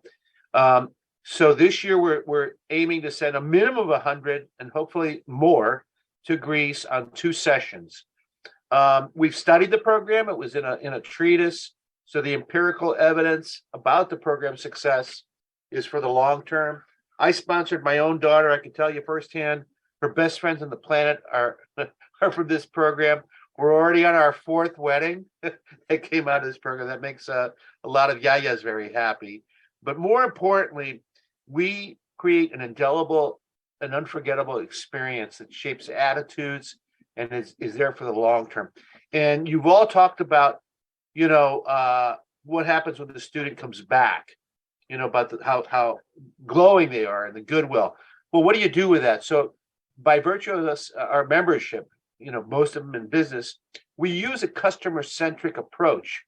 And we treat that student that comes back as a customer, and then when they're in the workforce as a customer. So we continue to commit to provide them with career advancing opportunities from mentorships, internships, jobs. I'm a lawyer. I was a professor of law at Georgetown. I mentor personally several budding law students and lawyers too. So, you know, mentorship continues. We find them, even help them find them jobs, and so it's exceptional. So that's in a nutshell what we're about and what the program's about. It's very important to do that, but for money, I'd like to send all the students, and hopefully both our friends at the American College of Greece and in Thessaloniki are now gearing up to build dorms and other facilities. And I've also been in touch with Professor Michalikis about, you know, working with the public universities at some point. Wouldn't it be great if we could send 1,000, 2,000 students a year and have that problem as far as figuring out the logistics and how to do it well? But I think if we're to preserve heritage in America, this is a very, very important program in doing that. We're not, you know, we're not a Greek word. We're secular. We've had Greek American Jewish kids, you know, of other faiths. So they're able to do a lot of different things on their own. But you know, our job is to light that pilot flight and connect them with their heritage and Greek identity. And I'm going to share my screen if I can for 1 second and give you the program dates. We are now accepting program dates. We pay for everything except airfare. So they get a college credit, transportation, accommodation, meals, everything in Greece is on us. And those are the application dates coming up. And in Thessaloniki and in Athens, it's you can see it June 10th to the 25th, July 1st to the 16th. And it's a very simple process. You just, there's the ACG program. In Athens, it's very simple. And then let me go back, and there's the application. It's all online in Thessaloniki. So that's it. And I thank you for having me. I'm very excited about this type of program. And we sent 600. Let's send 600 more. Thank you. Thank you so much, Art. Amazing program. So with that, I think we can transition to the Q&A session now. I can direct a few questions to specific panelists, and then at the end, if we have time, we can have a round robin. So the first question is for Dr. Michalakelis. As you know, the Panellinas exam, this is for our viewers, the Panellinas exam is equivalent to the SAT in Greece, but that's not required for an international student to study in Greece. Can you please elaborate on the typical application process for an international student? And then thereafter, after they earn their degree, how can you get that degree recognized in the US? We know that it's recognized in Europe, but how do we transfer that recognition here to the stateside? Well, regarding the both bachelor's and master's for international students, the application procedure is very simple. Normally, is somebody can do that by online, and the procedure includes evaluation of the papers of the candidate and an interview.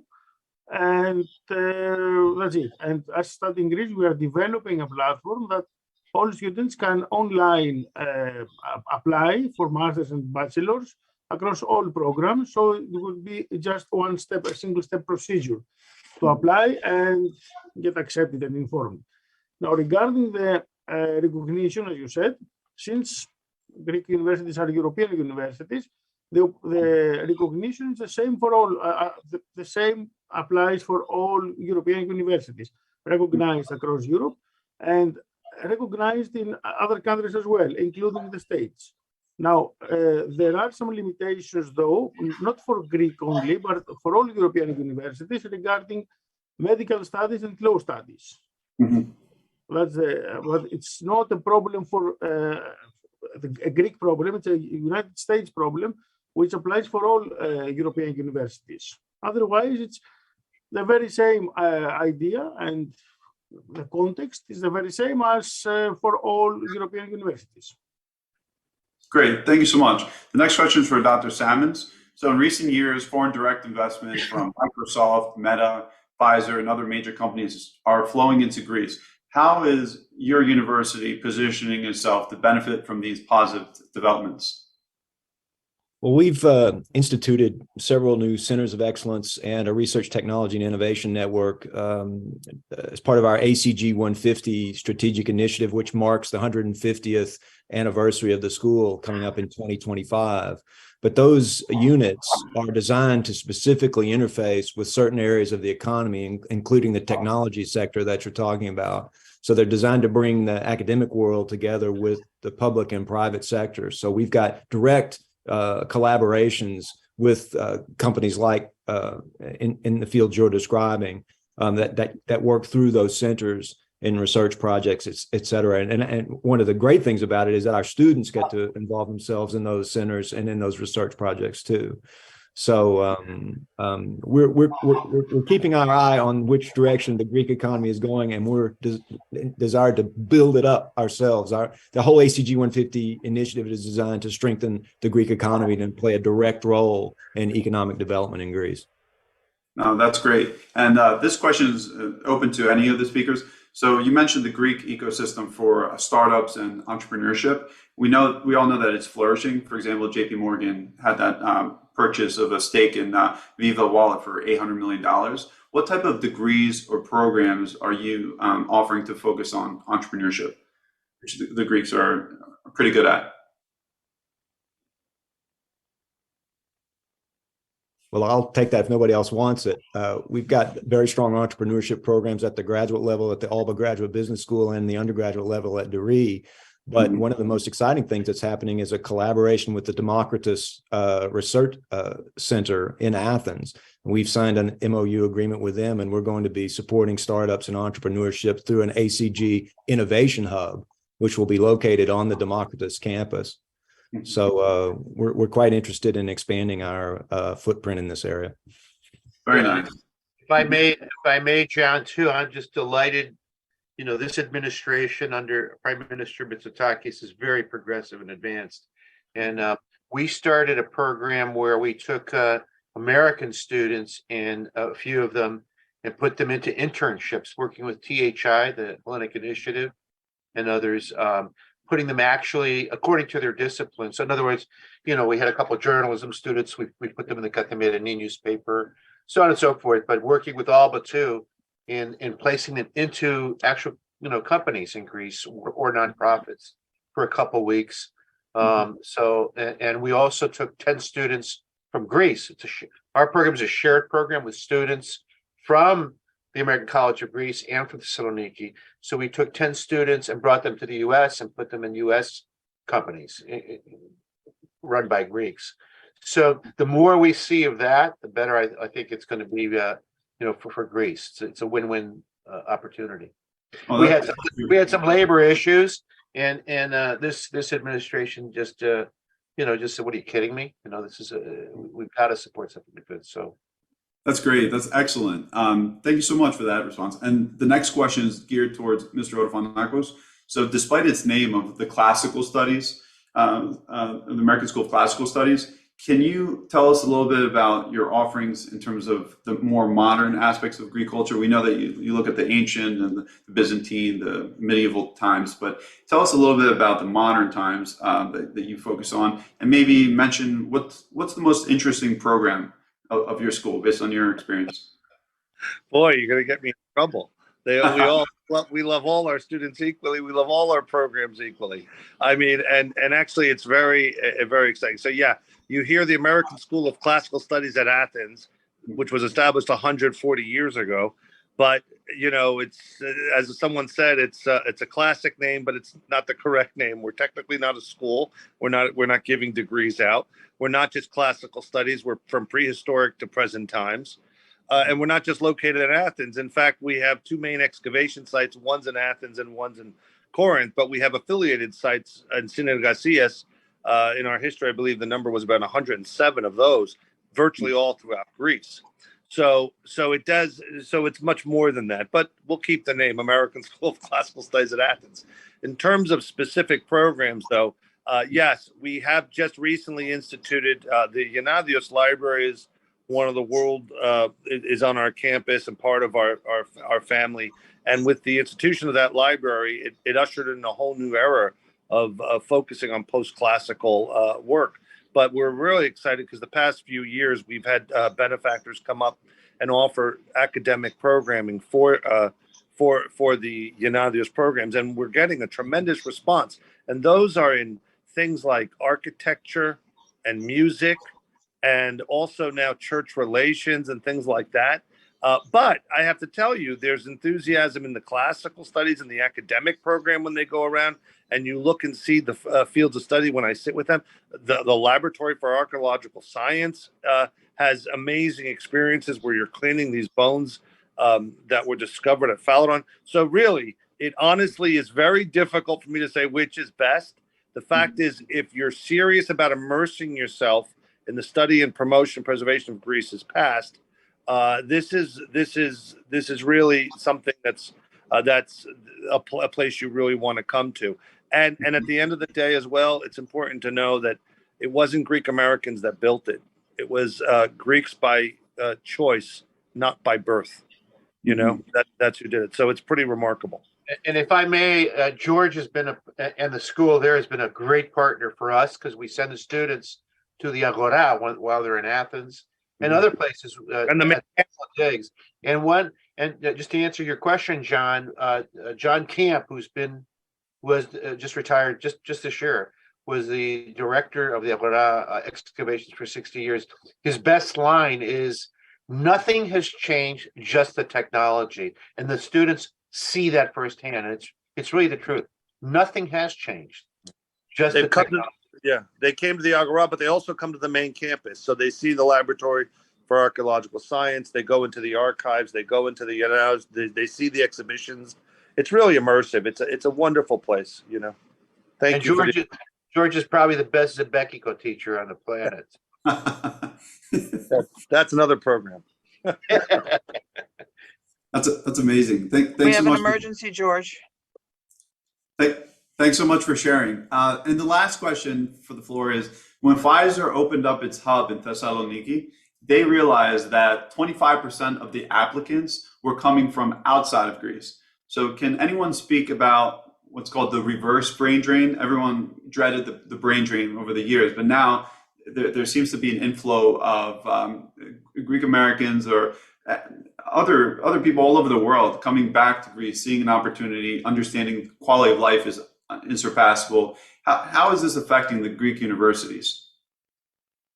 Well, if I may start with answering. Yeah, sure. Go ahead, Professor.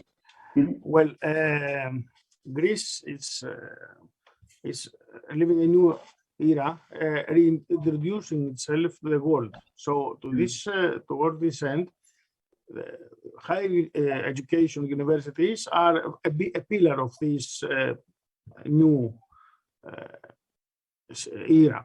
So we are trying to, as already mentioned before, there are some certain programs for visiting professorships and job opportunities to attract scientists and Greeks that left some years ago due to the crisis to return back.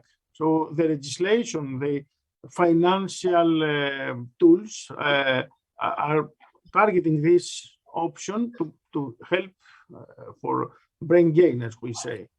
And in general, with the other gentlemen here, like Art, Jay, and George, we are all together to these efforts to reintroduce Greece to the world and help people push on the academic map, and not only to that, but also to the map of progress.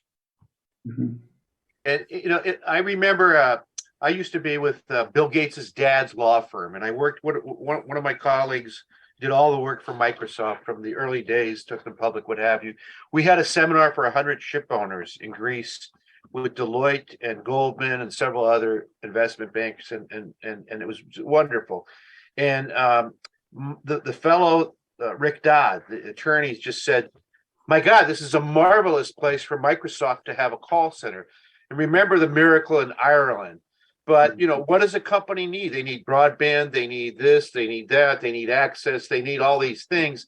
And I think we're seeing that from the government standpoint, a real the Prime Minister himself worked at McKinsey. He gets it. So we're seeing a real change and shift and really making it conducive for U.S. businesses and other businesses to locate there. Everybody speaks English. It's wonderful. The cost of living is great. Employees are just through the roof, intelligent, dedicated, passionate about what they do. So I think the long-term vision, it's a win-win, and we're just happy to tag along and do what we can all together to make that happen. So I think we're going to see more, not a brain drain, but a brain gain. Yeah. John, okay. if I could just add to that one of the beautiful things about this reverse brain gain is that the number of scholars who are trying to come back to Greece now means that there's an incredibly rich field, opportunities for us to hire faculty. I mean, faculty are coming to us. We've brought faculty back from Denmark, the US, the UK, Australia. There's more wanting to come back than we can find a place for. The top-notch people who want to return to Greece. So it's a fantastic time to be someone hiring faculty. Oh, absolutely. And please reach out to us if you're looking for postdoc candidates. We have a lot of folks. No, they said like for opportunities and stuff. It's very difficult sometimes in the top U.S. universities. So why not have them come back to Greece and for all the benefits? But thank you so much to all on the panel. It's been amazing. It's a transformational era, I think, for Greece and the educational space. Like the latest discussions at Davos, Greece is being painted as an economic success story, with the Prime Minister giving an interview with Fareed Zakaria. It's really a great time to be involved with these issues. And with that, thank you so much for joining us, contributing to the discussion. And now we can transition to the closing remarks given by Eftihia Pilarino Piper. Thank you so much, all. Thank you. Excellent discussion, John. Organizing the program of this virtual event has been an incredible experience. Using digital tools of high quality sites, the Greek Tourism Organization took us on a magical trip on our most beautiful country. Through the speeches from the various panels, we're convinced that Greece will have a very successful touristic season in 2023, which will be extended to all seasons and in many forms. Exploring the government's other strategies to promote the country and take it to extroversion, we became aware of the new opportunities for international students to study in Greece. We thought that would be of great interest to Greek American families with kids planning to apply for college or young undergraduate students who might wish to continue their graduate and PhD studies abroad. Studying in English at a highly ranked public or private Greek university at a low cost under the Greek sun, enjoying the sea, the outdoors, the nightlife, learning the culture and the language, making new friends, and enjoying a high quality of life became of great interest to our youth. And that's how we decided to combine the two subjects. We hope you enjoyed the result of our committee's efforts. I want to thank our moderators, John Papaspanos and George Piperias, and Mr. Doukas, and our executive director, Alexandros Spirou-Mitsakis, for their dedicated, valuable time to coordinate the speakers, choose their subjects, and take care of all the technical issues. I also want to thank the president of the Hellenic American Chamber of Commerce, Alphas Ioannou, and the president of the International Chamber of Commerce, Hellas, Mr. Petro Doukas, the mayor of Sparta, for their support throughout the process of organizing this event. And of course, special thanks to the Deputy Minister of Education, Mr. Sirigos, who gave us a live interview, and all the officials and experts on their fields who spoke at our panels. My warm regards to all the participants and my best wishes for a healthy and happy new year. Athos. Icc-Hacc, thank you very much. I think you said it very well there, but I'd like to thank everyone again. Mr. Mayor, my counterpart in Greece, thank you very much participating and working very hard on this. And of course, Icc-Hacc, thanks again for putting a wonderful event together, another wonderful event, very comprehensive discussion about a very important topic. So I hope everyone enjoyed it very much. And it's not only for today, but it's something, it's a reference. We've created some reference material for everyone to go back and look and think about these things and work on them and apply them in the future. So I think it's a valuable resource in that sense. And I would just like to note a couple of things that are coming up with the Hellenic American Chamber of Commerce. Very soon is the Icc-Hacc conference, which is the Hellenic American Chamber and the Norwegian American Chamber. And that's a joint shipping conference. That's on February 7th at the Appella Center in New York City, but it will also be virtual. So that's an excellent event that we do every year. So I encourage everyone to attend. And we're also having our gala in March 24th at the Rainbow Room. And we hope that you will come, and it will be a fabulous event. We're very excited to reinstitute our gala after so many years through COVID. And so we're very excited about that. So I'd just like to say thank you again for everyone for participating today and working on this. And forgive me for coming back, but I have to say, anyone who likes to watch this forum from the beginning or special sections, look at the videos, they can go back to our site, HellenicAmerican.cc, and browse through the whole forum. Thank you again.